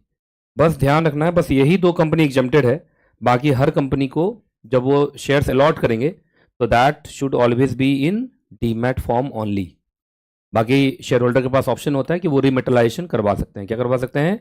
रीमेटलाइजेशन करवा सकते हैं, कोई दिक्कत है ना। तो इसमें बस तुम्हें समझने की क्या बात थी, इसमें क्या लिख देना था, बस प्रोड्यूसर कंपनी, वो भी समझाने के लिए बोला है मैंने। जब ऑल कंपनी बोल दिया तो ऑल में वो आ ही चुका था ऑलरेडी। क्लियर है ना? चलो अब ये चार्ट का फोटो खींचना है तो खींच लो। हाँ, एक बुक यहाँ पर थी, वो उधर पीछे रखवा दी। यहाँ क्यों बुक रखवा दिए थे? अच्छा अच्छा, वहाँ रख लो। फोटो खींचना, खींच लो ना फोटो। अच्छा, बुक किसी के पास खुला हुआ तो बताओ कौन सा रूल है ये? रूल 9A, रूल 9B, देखना। हाँ, तो rule number 9A, rule number 9B, ठीक है ना। रूल 9A से पहले इन लोगों ने अनलिस्टेड पब्लिक कंपनी को देखा था, रूल 9B के थ्रू इन्होंने सारी कंपनी पर लगा दिया, है ना। फोटो खींच लो, क्या पता इसी पर इस बार क्वेश्चन आ जाए, है ना। देखो, होने के लिए तो कुछ भी हो सकता है, एग्जाम टाइम में तो हर जगह चीजें बट रही होती हैं, आप जो भी सुन लोगे, जो भी देख लोगे, आपको फायदा ही देगा। नहीं, बहुत सारे बच्चे मैं देख रहा हूँ ऑनलाइन देख रहे हैं, चलिए अच्छी बात है, लेकिन वो ऑनलाइन आज उनका फेयरवेल, इनर फेयरवेल कैसे होगा? 149 स्टूडेंट देख रहा है ऑनलाइन, इसका मतलब फेस टू फेस में कम आया, ऑनलाइन में ज़्यादा आया, है ना। एक बार आप लोग अटेंडेंस भी दे ही दो ना, आप लोग फेस टू फेस में भी ठीक ठाक आ गया, एक बार अटेंडेंस हो। एक्चुअली बहुत सारे लोगों का तबियत ख़राब है, इंक्लूडिंग मी, इस वजह से भी घर से नहीं निकल रहे हैं वो। अब स्टूडेंट का तबियत ठीक रखना बहुत ज़रूरी है। अब तुम लोग का एग्ज़ाम है इसलिए मैं आ गया, तो तबियत हालात बहुत ख़राब थे मेरे। अब मैं ये खा के, अगर टेबलेट खा के मैं क्लास लूँगा तो अब अजीब सी आवाज़ आएगी, है ना। कर दिया, अटेंडेंस में फेस टू फेस लिख दीजिएगा, आपके सगे संबंधी को पता चल जाएगा कि तुम फेस टू फेस आए हो।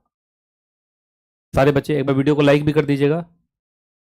देखो, एक बच्चा लिख रहा है ना, मेरी भी तबियत ख़राब है सर, बहुतों की तबियत ख़राब ठंड की वजह से। वीडियो को लाइक जरूर कर दीजिए। अच्छा, तुम लोग भी अभी जरूरत 181 हो गया ना, ज़्यादातर बच्चे घर में बैठ के ही देख रहे हैं, चलो कोई नहीं, अच्छी बात है, जो आप आए अच्छी बात है। दही, चीनी और चॉकलेट खा के जाएंगे, है ना। जो नहीं आ पाए बेचारे घर में खरीद लेंगे, है ना। हो गया, लिख दिया सबने? एक बार वीडियो को लाइक भी कर दीजिएगा, और उसके बाद ये याद रखना है, all company means all company. सिर्फ 2 ही कंपनी एग्जेम्प्टेड है, बताओ कौन कौन सी कंपनी?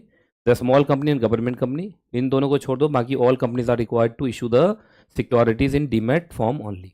बाकी मैंने बताया हमेशा शेयर होल्डर के पास रहेगा ऑप्शन कि वो उसको रीमेटलाइज कर सके। हटाऊं क्या? चलो और देखते हैं, और कौन सा चैप्टर मुझे बोला गया, शायद ऑडिटर वाला बोला गया। अब जानते हैं ज़्यादा अमेंडमेंट्स क्यों नहीं दिखते हैं, क्योंकि मैं पहले ही बुक में अमेंडमेंट करके देता हूँ बच्चों को।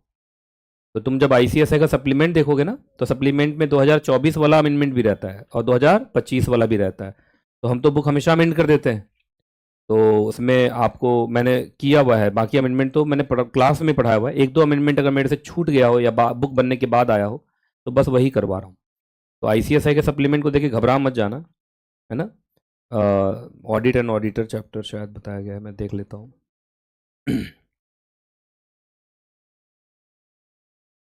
अभी दूर है क्या ऑडिट? अच्छा, चैप्टर का पेज नंबर बताना,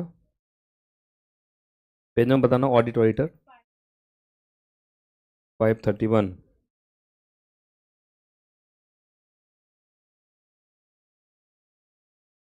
तो डिविडेंड है, तो और अकाउंट्स ऑडिट डिविडेंड ना पीछे जाएगा, नहीं ऐसे चलता ना, अकाउंट्स ऑडिट डिविडेंड आएगा नहीं, ठीक है, वो मैंने ही ज़्यादा पेज लिखा था।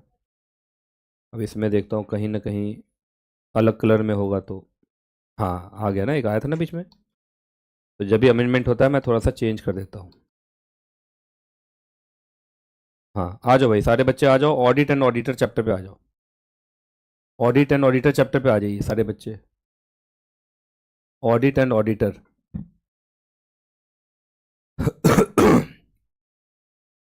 एक तो खांसी ऊपर से माइक पे, और ज़्यादा खतरनाक लगता है। ऑडिट एंड ऑडिटर, आइए अब देखते हैं इसमें कहाँ अमेंडमेंट एडिशन है। कुछ याद होगा तुम लोग को, आज से 100 साल पहले तुम ये चैप्टर पढ़े थे, क्योंकि याद तो उतना ही है। हाँ, ये वाला है ना। चलो, ये चीज़ ना जो ग्रुप 1 है और ग्रुप 2 वाला बच्चा है, दोनों के लिए काम कर जाएगा, मैं एक ही जगह पढ़ा दे रहा हूँ, ठीक है ना। सिक्योरिटी लॉ का है ना ये कंपनी लॉ में भी और सिक्योरिटी लॉ में भी है। आइए, अब जरा ध्यान सुनो, ये आपको आना है किसमें, सेक्रेटेरियल ऑडिट में। किसमें आना है, सेक्रेटेरियल ऑडिट के अंदर, सेक्शन 204। आइए, अब बताया था ना सेक्शन 204 तो कंपनीज एक्ट के अंदर है, इसको हम पढ़ते हैं रीड विद, तुम लिखे होगे regulation 24A of SEBI LODR regulation, ये ना।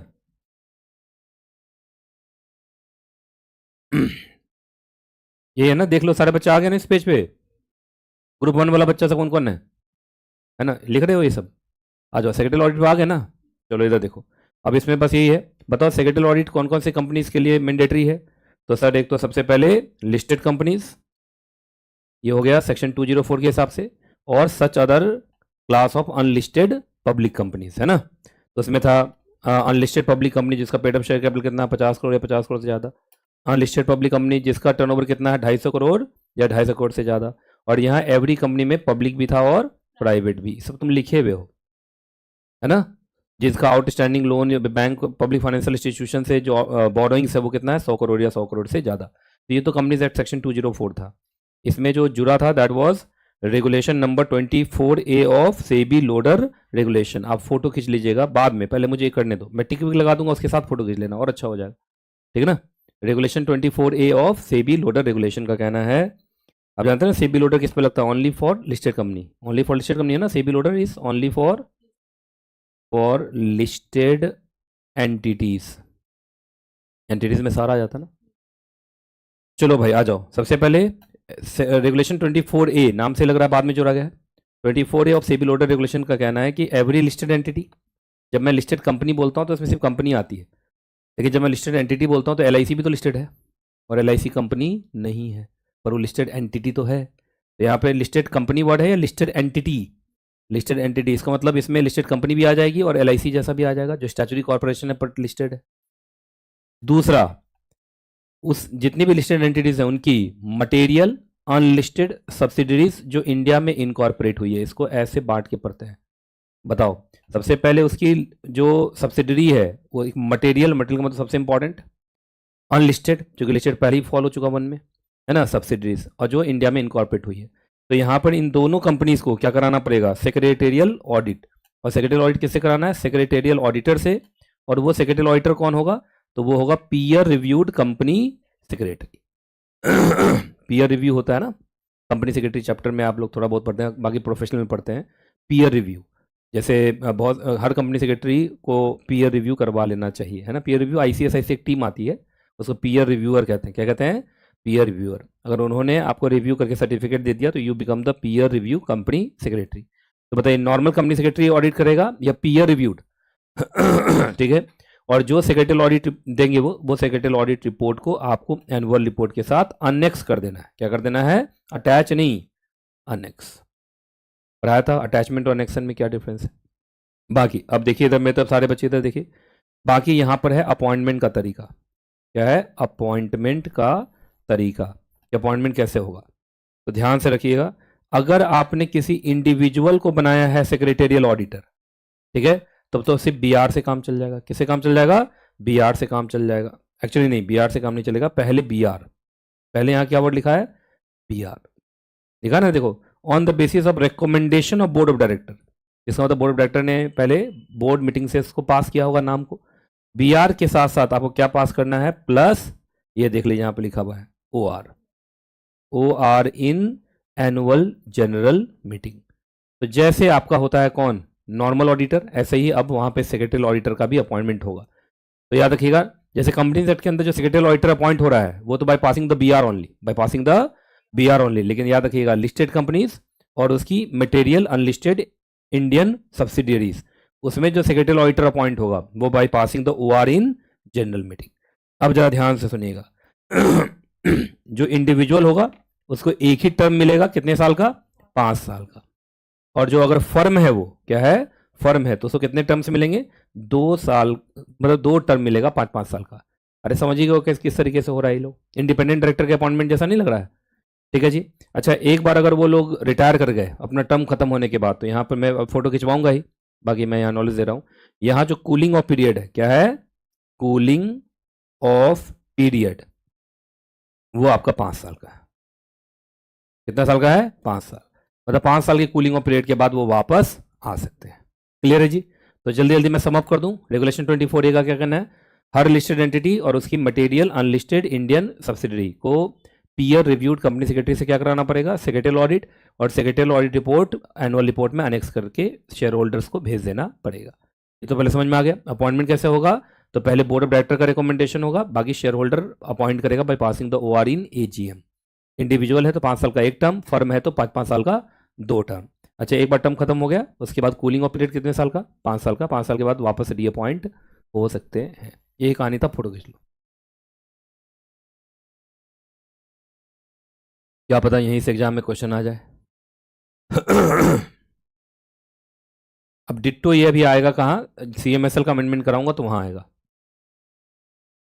ठीक है, हटाऊं? पिछले सबने कौन से पेज पर करना, कहाँ करना, समझ लोगे? आगे नीचे का फोटो खींचा हुआ है ना, पता चल जाएगा ना किसके ऊपर लिखना है। ठीक है। अच्छा, सिर्फ मेरा ही हालत ख़राब नहीं है, बहुतों की हालत ख़राब है। एक बच्चा उसमें लिख रहा था गर्मी बहुत है, बस हद ही है। यहाँ ठंड से हालत ख़राब है, आवाज़ नहीं निकल रही है। हाँ जी। ये हो गया, बस इतना ही था। ग्रुप 1 में इतना ही है। अब बोलोगे सर बाकी हम जब ICSI सप्लीमेंट देखते हो तो भरा हुआ रहता है उसमें, तो सारे अमेंडमेंट मैं ऑलरेडी कर चुका हूँ, और उतने ही अमेंडमेंट तुम्हें करना है जिसका तुमने रूल पढ़ा हुआ होगा। अरे कोई सेक्शन पढ़ा हुआ उसमें ना अमेंडमेंट करोगे, जो सेक्शन ही तुम नहीं पढ़े उसका अमेंडमेंट करोगे, मतलब है क्या? क्लियर है ना? तो तुम्हारे काम का जितना था करा दिया। SBIL में कुछ है नहीं, JIL में सिर्फ केस लॉ देते हैं, वो देखा होगा तुमने। JIL का सप्लीमेंट कभी भी देखोगे तो उसमें सिर्फ क्या भर देता है? Case law. अगर आपके पास टाइम है तो पढ़ लीजिएगा, बाकी ऐसा जो अमेंडमेंट था वो मैंने करा दिया। अमेंडमेंट ज़्यादा है ग्रुप 2 में। ग्रुप 2 वाले बच्चे अब अपना बुक खोलो जल्दी से। देखा पहले अमेंडमेंट कराने का कितना फ़ायदा होता है? कोई बच्चा को लगा अच्छा हो गया।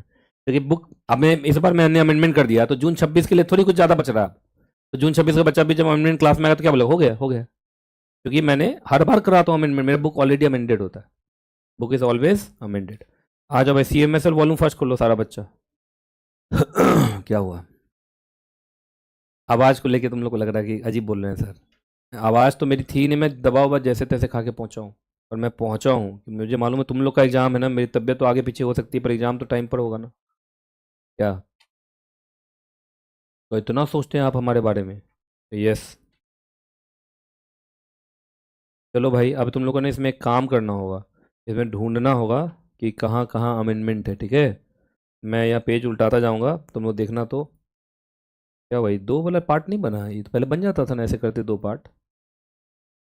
ये फैसिलिटी खत्म हो गया क्या? ऐसे छोटा करते 2 पार्ट का नहीं बन जाता था, जो लोग जल्दी जल्दी कर लेते थे? फिर पता नहीं क्या क्या हो रहा है। जैसे लॉ में अमेंडमेंट आता है ऐसे ही इन सब में अपडेट आता है। चलो, तो अगर तुम्हारा दिमाग आंखें तेज हो तो जरा देख लेना, कहीं पे येलो येलो आए तो रोक देना, और नहीं तो छूटा तुम्हारा। एकदम देखते रहो लगातार, कहीं येलो कलर का कुछ आ जाए ना तो मुझे रोक देना। रुको, और थोड़ा छोटा कर देता हूँ, नहीं जैसे कि इतना बड़ा होने से ना आंखें को, क्योंकि मैंने जहाँ जहाँ अमेंडमेंट किया ना सबको येलो कर दिया। ठीक है ना? तो मैं जहाँ भी येलो दिखे रोकना।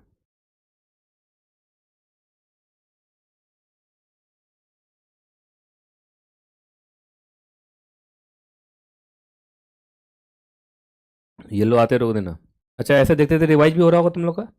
इतना पढ़े लिखे नहीं है सर, इतना जल्दी में रिवाइज कर लेंगे हैं? कहीं येलो आए बस रोक लेना।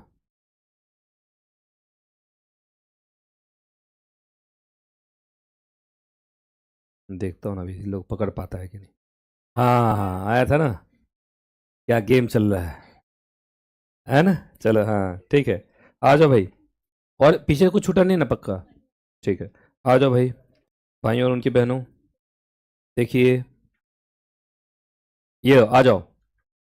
ये तुम्हारा रेड वाला तो हो चुका था, पिछले बार का अमेंडमेंट था, इस बार येलो है, देख लो। रेगुलेशन 21A नहीं मिला इन लोग को। अगर किसी में नहीं समझ लो, पिछले बार का भी अमेंडमेंट नहीं किया। अरे ये appointment of compliance officer by issuer से पहले देखो ना, है चेक करो। मिला? कहाँ मिला? दिखाओ तो पहले, दिखाओ। तो कोई बच्चा वॉल्यूम 2 खोल के बैठा हुआ है भाई, वॉल्यूम 1 है, CMSL volume 1। CMSL volume 1 capital market intermediary chapter merchant banker. Page number बता दूं, पेज नंबर 129 के आसपास पहुंचो। 129 के आसपास ही बोला मैंने, देख लो जिसको जहां मिल जाए। अरे ग्रुप 2 वाला कौन कौन है? ग्रुप 2 वाला इधर से, ग्रुप 2 वाला कौन कौन है बताओ जल्दी, पहुंचे वहां पे। खुल गया? ये था पहले, रेड वाला था पहले से, तो रेड था, तो रेड का मतलब पिछले बार का अमेंडमेंट था, वो तो मैंने क्लास में पढ़ाते पढ़ाते पढ़ा दिया था। अब मुझे बस क्या कराना है, ये लो कराना है, ठीक है ना। चलिए करें, देख लो सारा बच्चा सब। फोटो खींच लेना, मैं फोटो खींचने का टाइम दूँ। फोटो मैं जब बोलूँ खींचने तब खींचना, क्योंकि मैं टिक विक मार देता हूँ तो ज़्यादा अच्छा रहेगा ना, तुम्हारे लिए कीवर्ड्स पता चल जाएगा। देखो इधर देखो, मैं ज़्यादा जोर से बोल नहीं सकता, मैं आवाज़ ही में आज बहुत दिक्कत है। रेगुलेशन 21A करा चुका हूँ क्लास में, रेगुलेशन 22B ये एक नया है। सुनो इसमें क्या है, इसमें क्या बोला है, आपको याद होगा कि मर्चेंट बैंकर अंडरराइटर भी बनता है बहुत बार। मर्चेंट बैंकर का अंडरराइटिंग ऑब्लिगेशन भी होता है, याद है ना। तो इन्होंने बोला कि अगर कभी भी मर्चेंट बैंकर के अंडरराइटिंग ऑब्लिगेशन की जरूरत पड़ गई, मतलब कंपनी का public issue under subscribe, under subscribe हो गया, अंडर सब्सक्राइब मतलब मतलब पूरा सब्सक्राइब नहीं हुआ, तो फिर किसको बुलाया जाता है बताओ? मिनिमम सब्सक्रिप्शन से भी कम मिला, इसका मतलब किसको बुलाया जाता है? अंडरराइटर्स को। तो मर्चेंट बैंकर का भी कुछ अंडरराइटिंग ऑब्लिगेशन होता है। तो मर्चेंट बैंकर को कब तक सब्सक्राइब कर लेना है, तो देख लो यहाँ पर लिखा हुआ है, merchant banker shall subscribe to the said securities prior to the finalization of basis of allotment. Basis of allotment तय होने से पहले उसको अपना अंडरराइटिंग ऑब्लिगेशन पूरा कर लेना है। बस इतना ही था। फोटो खींच लो। ऐसे फोटो खींचो ना जब टिक मार दिया मैंने तो बताओ अंडरराइटर, अगर मर्चेंट बैंकर अंडरराइटिंग ऑब्लिगेशन है तो कब तक अपने ऑब्लिगेशन को पूरा कर देगा? Before the finalization of basis of allotment. Clear है? ये सब ग्रुप 1 वाला क्या दोनों बच्चा? बोलो, आज तुम लोग खांसी खोखो केकी सुनते रहोगे आज मेरे से। आ गया मैं, ये बहुत बड़ी बात है। चलो अब बताओ, पेज नंबर दिखाऊं फिर? इसमें और भी है, इसमें मैं थोड़ा धीरे चलता हूँ क्योंकि रात में ही मैंने बनाया, तुम लोग देखे होगे, रात में बैठ के बना रहा था मैं, रात 2 बजे तक बनाया मैंने। कहा 2 बजे तक क्यों बनाए, दिन में बना लेते, है ना। हाँ ये लो, अरे कहा इतना सारा है भगवान। आ जाओ भाई, कौन सा ये? Investment adviser. आओ, तुम लोग याद है ना, लगभग लोग सारे इंटरमीडिएट पे सेम ही होते हैं। तो भाई इन्वेस्टमेंट एडवाइजर पे आ गए, पेज नंबर 152 के आसपास पहुंचो। आ गए? पहले इसका फोटो खींच लो भाई, इन्वेस्टमेंट एडवाइजर के लिए है जो बच्चा है।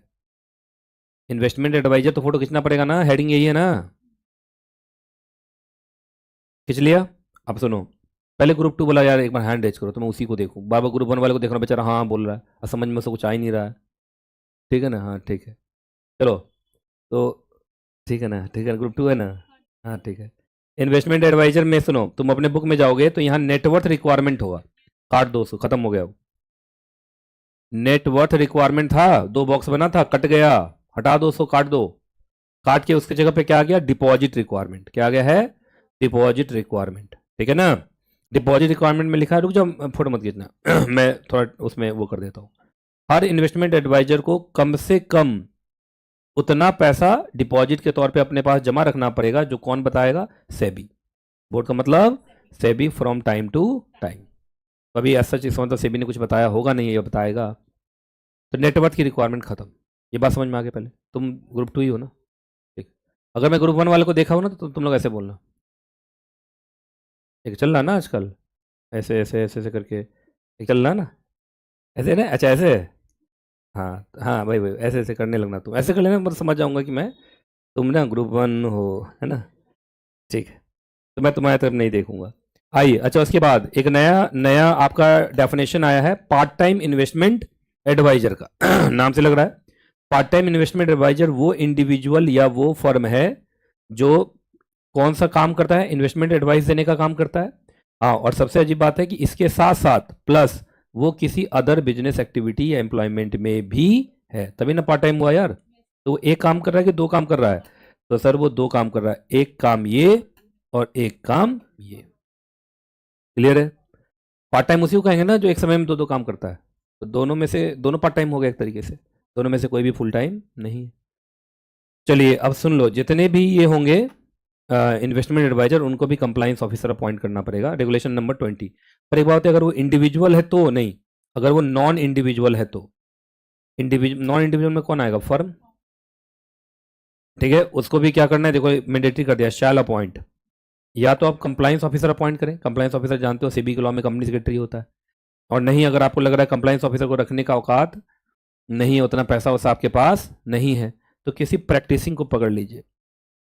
ये प्रैक्टिसिंग है ना, किसी प्रैक्टिसिंग, जैसे लिखा ना इंडिपेंडेंट, इंडिपेंडेंट कौन होता है बताओ, इंडिपेंडेंट प्रोफेशनल प्रैक्टिसिंग ही होता है ना, चाहे वो चार्टर्ड अकाउंटेंट हो, चाहे वो कंपनी सेक्रेटरी हो, चाहे वो कॉस्ट अकाउंटेंट हो, नहीं समझे आप। ठीक है, या कोई और मेंबर किसी और प्रोफेशनल बॉडी का हो जो सेबी बताए, कौन बताए, सेबी बताए। अच्छा 1 2 3 4 लेते रहो, समझ पाओगे फोटो खींच में इसके पीछे क्या लिखा हुआ है, नहीं समझ पाओगे, मेंबर लिखा हुआ है इसके पीछे। ठीक है, प्रोवाइडेड, इन्होंने साफ बोल दिया कि उन सबों के पास, देखो ये वाले नंबर 4 के लिए लिखा है कि उनके पास NISM सर्टिफिकेशन हो, national institute of securities market, जिसको पहले NCFM बोलते थे, NISM का सर्टिफिकेशन हो। वो किसके लिए है, चौथे के लिए। बाकी इन्होंने बोला कि प्रैक्टिसिंग जो है, प्रैक्टिसिंग चाहे वो PCA हो, PCS हो, PCMA हो, या कोई भी और हो, प्रोवाइडेड NISM का सर्टिफिकेशन हो, उन सब का काम वही होगा कि भाई कंप्लाइंस देखना। इसलिए चूंकि बहुत छोटे हैं तो इन्होंने कंपनी सेक्रेटरी का जिद नहीं किया है, कहा या तो कंप्लाइंस ऑफिसर अपॉइंट कर सकते हो तो कर लो, अन्य तो किसी प्रैक्टिसिंग प्रोफेशनल का सर्विस लो, कम से कम कंप्लाइंस तो हो तुम्हारे यहाँ। समझ में आ गया, फोटो खींच लो। इंडिपेंडेंट तो प्रैक्टिसिंग ही होता है ना। जिस हिसाब से गले में है, मैं ये खा ही लेता हूँ, के बाद मैं गोल गोल बोलूँगा ना, प्रैक्टिसिंग कंपनी सेक्रेटरी। चाहिए क्या किसी को, नहीं मेरे पास बहुत सारा, सच में देखिए तबियत खराब होना चाहिए तब दूंगा, है ना, ऐसा हो जाएगा ना। अरे लो लो लो, कोई बात, ऐसे डाइव मारना था ना। चलो, ये हो गया। अब नहीं, ये मैंने एक ये गोली खाई हुई है आवाज़ ठीक करने की, तो फिर थोड़ा मेरा गोल गोल आवाज़ आएगा, तो तुम लोग घबराना नहीं। अच्छा, रिसर्च एनालिस्ट में आ जाओ, आगे अगला ही है ना। इसमें ना इसका दो काम और आपको याद होगा, ऐसे करके तुम फंक्शन लिखे होगे। फंक्शन में दो फंक्शन जोड़ लो, बोलो कौन कौन। Offering an opinion concerning public offer, public issue आ रहा है उसके बारे में, अगर आप उनसे क्या मांगेंगे, ओपिनियन, किस पब्लिक इशू में पैसा लगाऊं कि नहीं, तो वो आपको ओपिनियन देगा। और उसके बाद आपको एक बढ़िया पोर्टफोलियो बना के भी दे सकता है, मॉडल पोर्टफोलियो। तो सब मिला कितने काम हो गए, 1 2 3 4 5 6, तो दो और जोड़ लो। चक्कर है, गोल गोल आवाज, उसमें कोई दिक्कत नहीं है, अंदर ऐसे जो हो रहा है ना वो भी आवाज आ रहा है। फायदा देता है एक्चुअली। और में किसी ने मुझे कल रिकमेंड किया कि और सब में ना शुगर की मात्रा ज़्यादा होती है, ये थोड़ा ठीक है ये हिमालय वाले, पीछे किसी का तबियत खराब था। सच में है ना कि बाहर जाकर बेचोगे, लो कैच करो। अरे वाह, सीधा पॉकेट में गया उसका, कर लिया। ये लिख रहे हो, फोटो खींच रहे हो, फोटो खींच लो। इसमें बहुत सारे अमेंडमेंट हैं, जानते नहीं हो, सेबी बहुत अमेंड करता है। अरे ग्रुप 2 में हमेशा ज़्यादा अमेंडमेंट होता है सेबी के चक्कर में।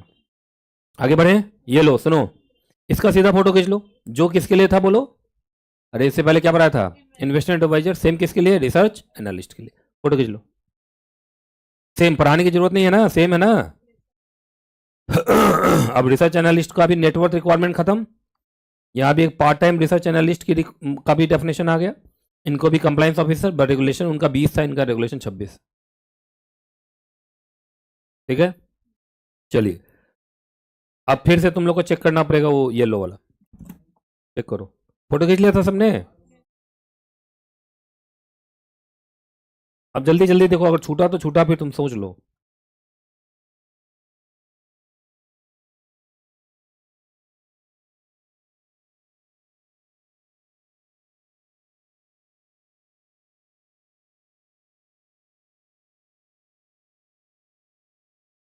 येलो आना चाहिए, येलो, येलो, येलो।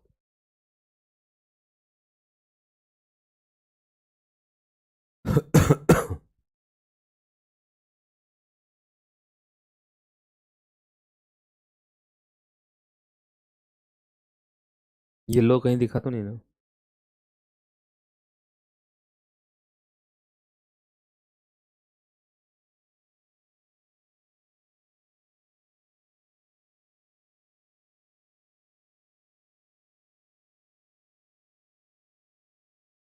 गया, मुझे लगा ये लोग कहीं गया पीछे। बताओ तुम लोग क्या देख रहा था? हम्म। अगर तुम लोग विश्वास करना ना एकदम बेकार है।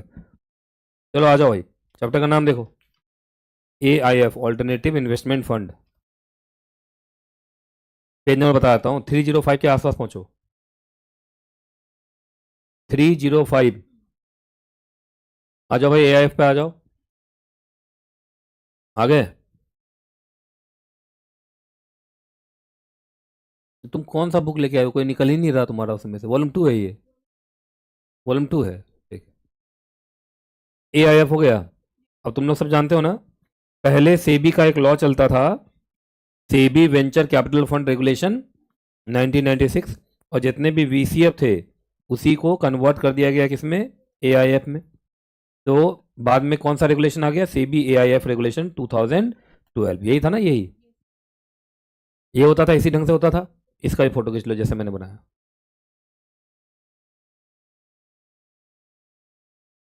VCF का रेगुलेशन कौन था? 1996। AIF का 2012। ये था ना, उसी से जुड़ा हुआ थोड़ा बहुत है, क्योंकि ICAI से कुछ भी पूछ लेता है। इसलिए मैंने कहा चलो बता दो। ठीक है, मुझे खा रहा हूँ, बीच बीच में आवाज आ रहा होगा। आइए खैर, अब आ जाओ। वेंचर कैपिटल फंड का इन्होंने डेफिनेशन दिया है, ठीक है ना? बताओ कौन से रेगुलेशन में दिया है? 21Z। आओ, इन्होंने बताया कि वेंचर कैपिटल फंड आज के ज़माने में देखा जाए तो आज उसको क्या बोला जाता है? AIF ही बोला जाता है। तो बोला वेंचर कैपिटल फंड का भी मतलब आज का AIF। तुम लोग जानते हो वेंचर कैपिटल फंड AIF का काम क्या होता है? स्टार्टअप, इमर्जिंग, अर्ली स्टेज, इन सब में पैसा लगाते हैं ना ये। अरे रिस्की इन्वेस्टमेंट करते हैं ना ये। ऊपर से ये ऐसे स्टार्टअप होने चाहिए जो new product, new service, new technology, new intellectual property, इन सब में इन टोटल न्यू बिजनेस मॉडल। यही तो ये बोला कि भाई वेंचर कैपिटल फंड एक फंड है जिनका काम होता है इन सबों में पैसा लगाना। ज़्यादातर किस में पैसा लगाना? स्टार्टअप में पैसा लगाना। ठीक है जी। अब सुनिए, बाकी इन्होंने बोल दिया इसी के अंदर हम इंक्लूड करते हैं एक एंजल फंड, पढ़ा चुका हूं। इसी में हम इंक्लूड करेंगे माइग्रेटेड वेंचर कैपिटल फंड। अब इंपॉर्टेंट है कि माइग्रेटेड वेंचर कैपिटल फंड क्या नाम से लग रहा है, जो 1996 वाले रेगुलेशन में रजिस्टर्ड हुआ होगा, लेकिन अब वो AIF रेगुलेशन में क्या कर गया? माइग्रेट कर गया। तो देखो नीचे लिखा मैंने, माइग्रेटेड वेंचर कैपिटल फंड का मतलब वो वेंचर कैपिटल फंड जो पहले रजिस्टर्ड कहाँ था? 1996 वाले रेगुलेशन में, that was SEBI VCF regulation, लेकिन अब वो अपने आप को क्या कर लिया है? रजिस्टर्ड करवा लिया नए वाले में, that is SEBI AIF regulation. वही हुआ ना? तो ये सेबी VCF रेगुलेशन 1996 से में थे पहले, अब इन्होंने अपना री रजिस्ट्रेशन करा लिया किसमें? SEBI AIF regulation 2012। इसको क्या बोलते हैं? माइग्रेटेड। अब फोटो खींच लो, क्या बताइए एग्जाम में क्वेश्चन आ जाए।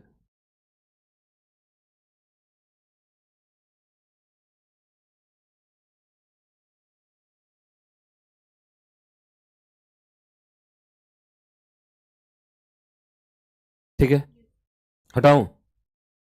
चलो भाई, अब देखना जरा, फिर देखो भाई, तुम लोग तो छूट जाता है तुम लोगों से, लेकिन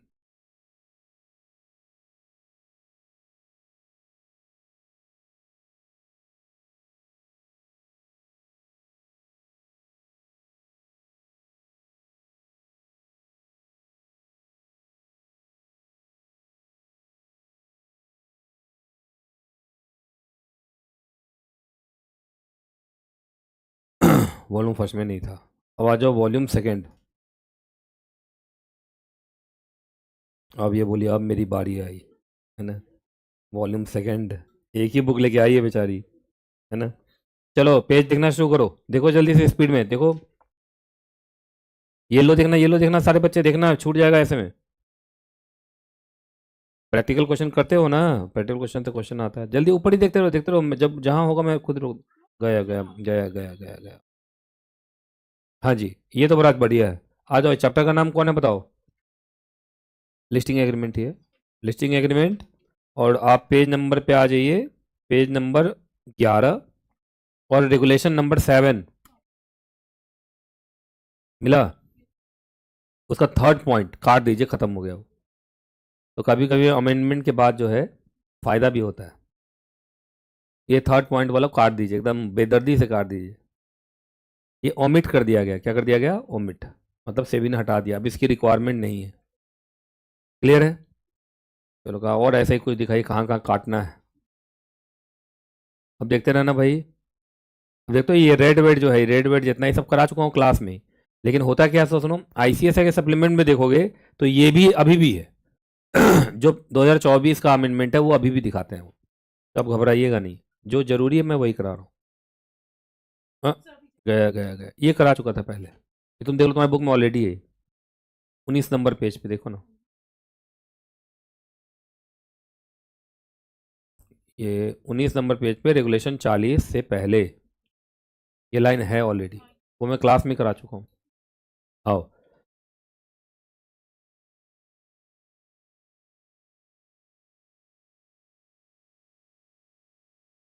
गया गया, कहाँ कहाँ गया? हाँ लो भाई, अब आ जाओ पेज नंबर 42 पे आ जाओ। पेज नंबर 42 पे तुम्हारा आरपीटी है, रिलेटेड पार्टी ट्रांजेक्शन।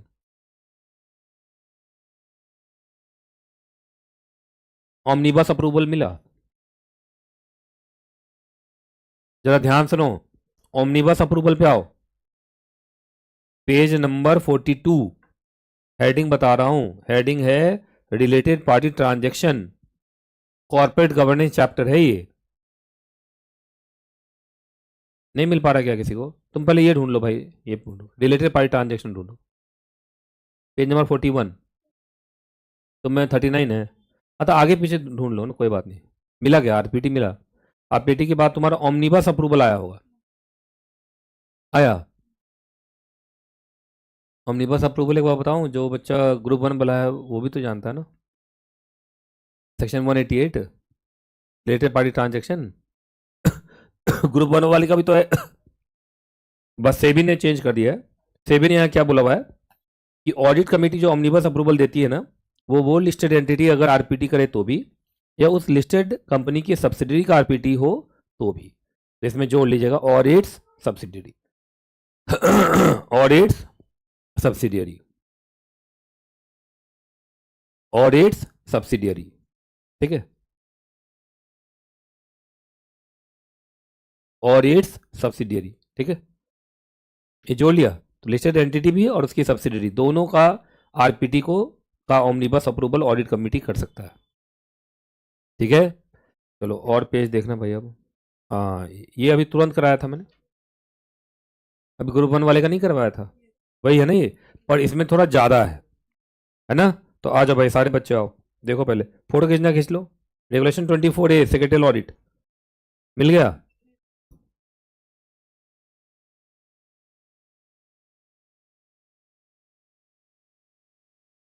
ठीक है, अच्छा इसके पीछे जाइएगा तो ये है ना, इसमें भी एक काम कर लेना तुम लोग, इसमें ना इनकम और नेटवर्थ है ना, इसमें से इनकम हटा दीजिएगा आप, है ना।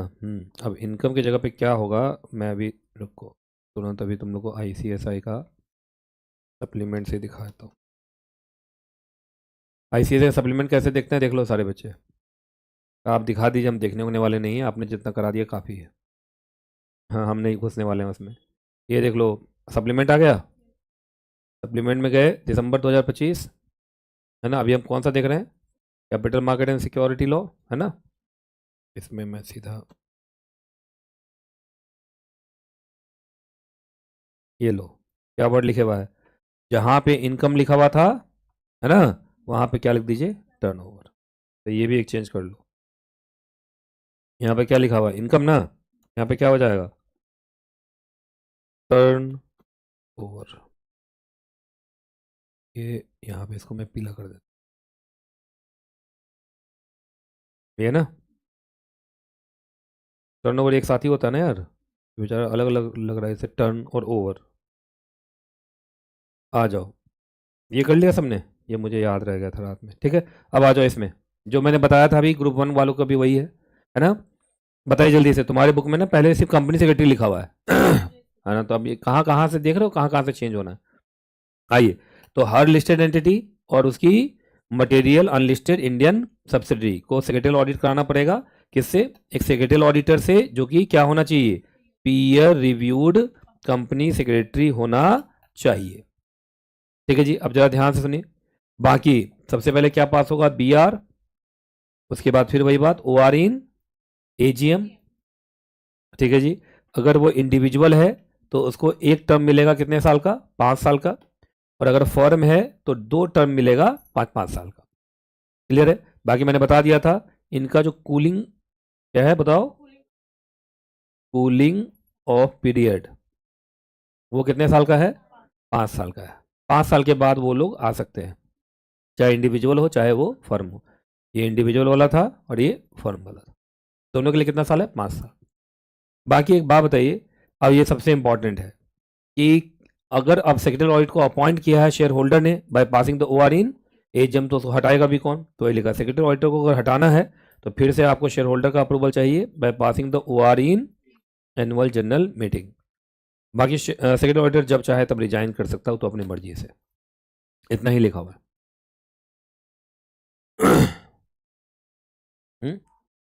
ग्रुप 1 में भी था ये, ग्रुप 2 में भी, अभी ग्रुप 2 चल रहा है। ये है CMSL वॉल्यूम 2। तुम लोग सब व्हाट्सअप चैनल पे हो ना, मैं बार बार बोल रहा हूँ, जो भी डालता हूँ वही डालता हूँ। बोलो। देखो, सच में मेरा खांसी वासी था, मैं ये खाया तो भी कुछ नहीं हुआ, और 2 लोग यहाँ टॉफी खा के बैठा हुआ आराम से, उसको एक बार भी खांसी नहीं हो रहा है। अच्छा हाँ, मैं बोल नहीं लूँ, मुंह बंद किया हुआ इसलिए नहीं, हाँ बोलने वाले को खांसी होती है ना, हाँ ये है ये। बाकी दोनों आराम समझ लो, ओहो क्या मजा है। चलिए, अब मुझे बाकी ये सब तो करा ही दिया था, फिर से चेक करना शुरू करो।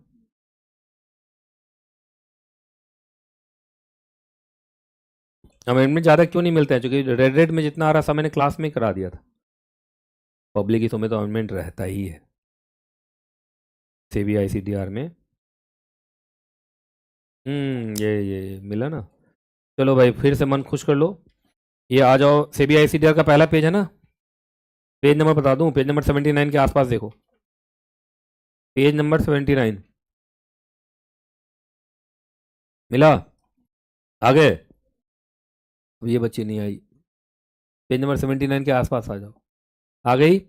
उसमें जो पहला पेज है, पहला पेज ये, उसमें ये ढूंढो, एप्लीकेबिलिटी ऑफ CBICDR, मिला। उसमें ना तुम्हारा राइट इशू के साथ एक पहले आता था ना कि CBICDR तभी लगेगा जब इशू साइज 50 करोड़ या 50 करोड़ से ज़्यादा हो, वो लाइन हट गया, काट दीजिए। और उसके चक्कर में नीचे का भी कट जाएगा एक प्रोवाइजो। इसका मतलब क्या, अब राइट इशू पर चाहे 1 रुपये का भी राइट इशू लगेगा, यस, चाहे अब 1 रुपये का भी राइट इशू हो, CBICDR तो लगेगा ही लगेगा, क्योंकि राइट इशू कर कौन रहा है, लिस्टेड इशूअर, तो उसका राइट इशू का 1 रुपये का तो होगा नहीं, लेकिन करोड़ों का ही होगा। अभी ये हटा ही दिया, ये वाला कहानी हट गया। फिर नीचे का भी काट दीजिए, प्रोवाइजो भी काट दिया, काटने में कोई दिक्कत थोड़ी है, आराम से काट दिया। चलो भाई, अब इसमें थोड़ा चलें, ये तो करा दिया था, ये करा दिया था, ये पिछले बार का येलो है, पिछले बार में येलो भी था और रेड भी था। हाँ ये यहाँ आ जाओ भाई, पेज नंबर तुम्हारा है 85, इसको पकड़ो ना, अपॉइंटमेंट ऑफ कंप्लाइंस ऑफिसर। तुम लोग को याद होगा, जब भी मैं ये कंप्लाइंस ऑफिसर पढ़ाता था तो मैं बड़ा गाली देता था क्लास में कि जब इतना कहानी लिखी दिया तो इन लोगों को लिख ही देना चाहिए, कंपनी सेक्रेटरी को ही कंप्लाइंस ऑफिसर बनाना है, क्योंकि regulation 6 of the SEBI loader में तो बता दिया, बट CBICDR में बताया नहीं।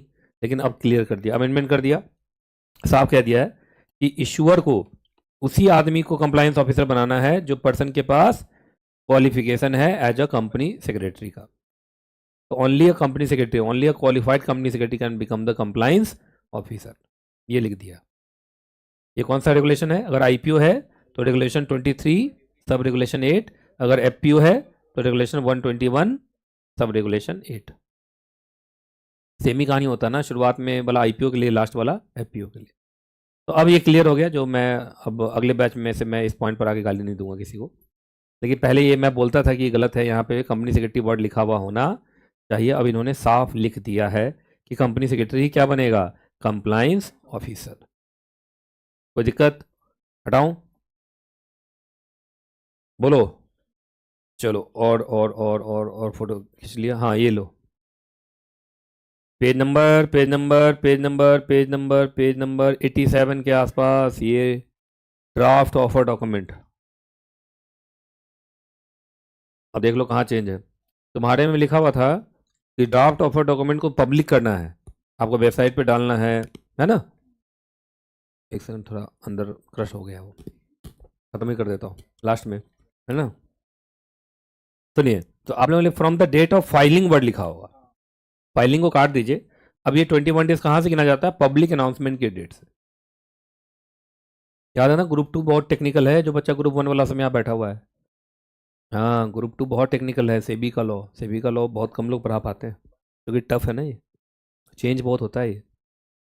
अब देख नहीं रहे हो कंपनी लॉ में कहाँ कोई खास चेंज है, और इसमें देखिए, इसमें छोटा छोटा बहुत चेंज, इसमें मैं ऑलरेडी बहुत चेंज कर चुका हूँ, रेड में बहुत दिखा है। तो रेड वाला जितना था वो तो क्लास में करा दिया था, अब मैं येलो वाला करा रहा हूँ।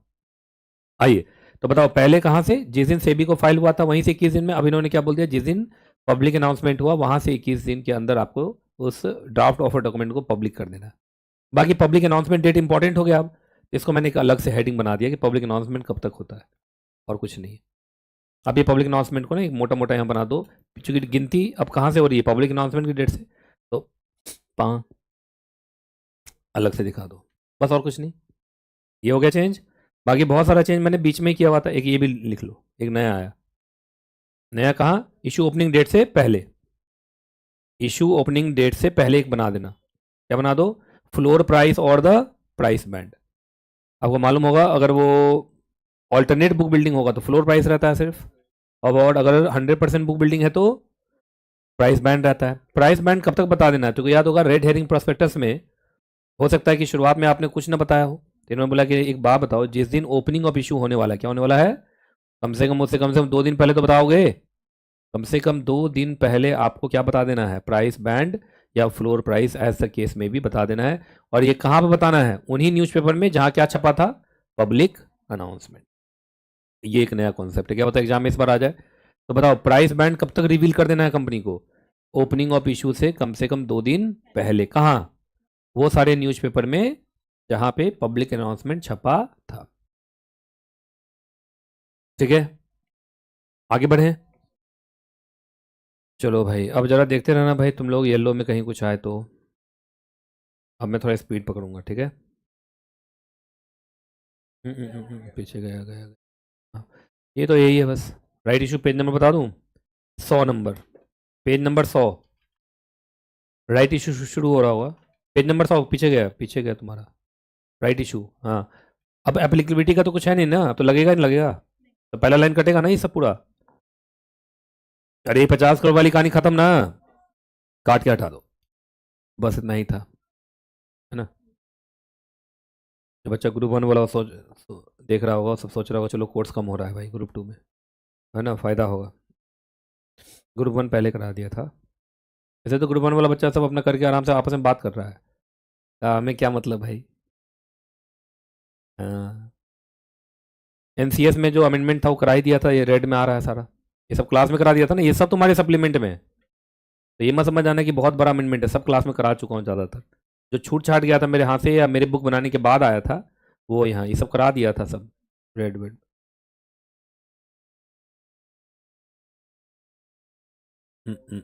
कुछ नहीं, बस कुछ मत करना है। स्कोर्स 2.0, 2.0 क्यों बोलता है कोई, मुझे ये समझ में नहीं आता है।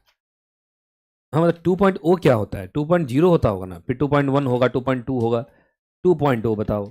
तो बताओ अभी यहाँ एग्जाम में ये क्वेश्चन आ सकता है, बताओ अभी स्कोर्स कौन चल रहा है? तो स्कोर का कौन सा वर्जन चल रहा है? 2.0। फिर वो बोले 2.0, बताइए, एक फिल्म भी आई थी शायद कोई, वो भी 2.0 था, जीरो नहीं। नहीं, तरीका क्या है? 2.0 है ना तरीका बोलने का, MNO, उसका तो 2.P आना चाहिए, फिर 2.0 होगा। ठीक है, मतलब मैं ये इसलिए करवा दिया कि किसी बच्चे को ये ना लगे, जैसे एग्जाम में उन्होंने पूछ 188 पेज नंबर, किसी बच्चे को ये ना लगे कि what are the features of SCORES 2.0। बच्चा कहे सर ने पढ़ाया नहीं, सर ने तो सिर्फ स्कोर्स पढ़ाया। अरे वही स्कोर्स क्या था? 2.0 था, जो पढ़ाया वो 2.0 ही था, नया न्यू स्कोर्स पढ़ाया था ना। तो इसलिए मैंने कहा लिख देता हूँ, तो इससे घबराएगा नहीं लोग। ठीक है, चलो भाई और बोलो, देखते रहना येलो, येलो देखते रहो। नहीं, पूछ लो, पूछ लेना। बोला होता तो पूछने में क्या जाता है, कुछ नहीं पूछना। जो पूछना चाहो पूछ लो।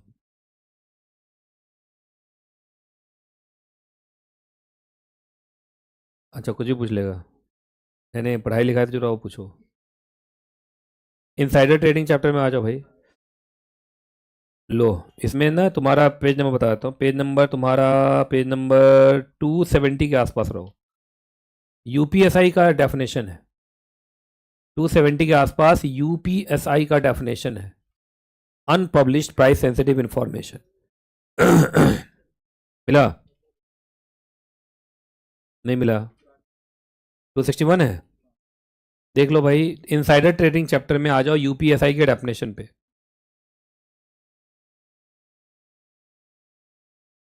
नहीं मिला? देखो ना, शुरू में ही है ना इनसाइडर ट्रेडिंग चैप्टर। जब शुरू हो रहा है, शुरू में है, शुरू में जब इनसाइडर ट्रेडिंग चैप्टर शुरू होता है तो यूपीएसआई का डेफिनेशन आ रहा होगा, अनपब्लिश्ड प्राइस सेंसिटिव इंफॉर्मेशन। पीछे ही है, ये पीछे ही, पीछे जहां चैप्टर स्टार्ट हो रहा है वहां देखो ना। इंपॉर्टेंट डेफिनेशन है तो ये है क्या? अब इसके आगे देखो, हाँ, यूपीएसआई। मिला सबको क्या? कौन कौन ग्रुप 2 बोला सब? हाँ। तो यूपीएसआई का डेफिनेशन तुम लोग को नहीं पता है कि यहाँ पर है, तो तुम पढ़े क्या हो? हैं? बताओ। सारा बच्चा क्या कर रहा है ना? आइए, अब सुनो, यूपीएसआई में तुम देखो तो जो पीएसआई मालूम है ना, जो पीएसआई जनरली अवेलेबल नहीं है वो यूपीएसआई है। तो बेसिकली ये पीएसआई है सारा। पीएसआई में आप अनपब्लिश कह दोगे तो क्या बन जाएगा वो? यूपीएसआई। आप में ई तक है क्या? ई तक है? ये था मटेरियल इवेंट था। और उसके बाद जी है, जी। जी से लेके यहां तक जोड़ दो। मतलब और इंफॉर्मेशन को भी पीएसआई इन्होंने समझा है। फोटो खींच लो ना, फोटो खींच लो, जल्दी से फोटो खींचो।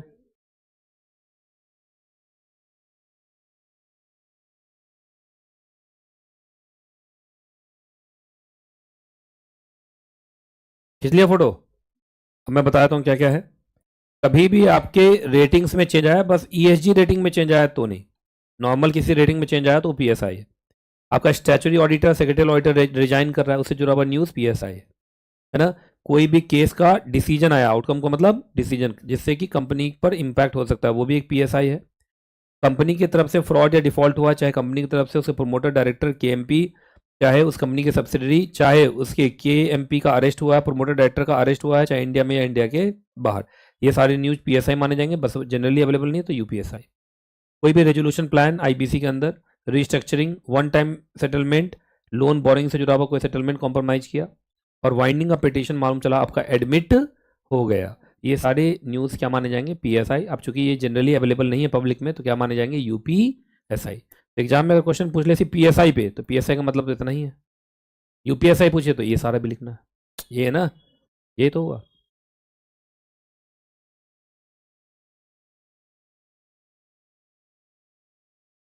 कुछ नहीं, बस खत्म।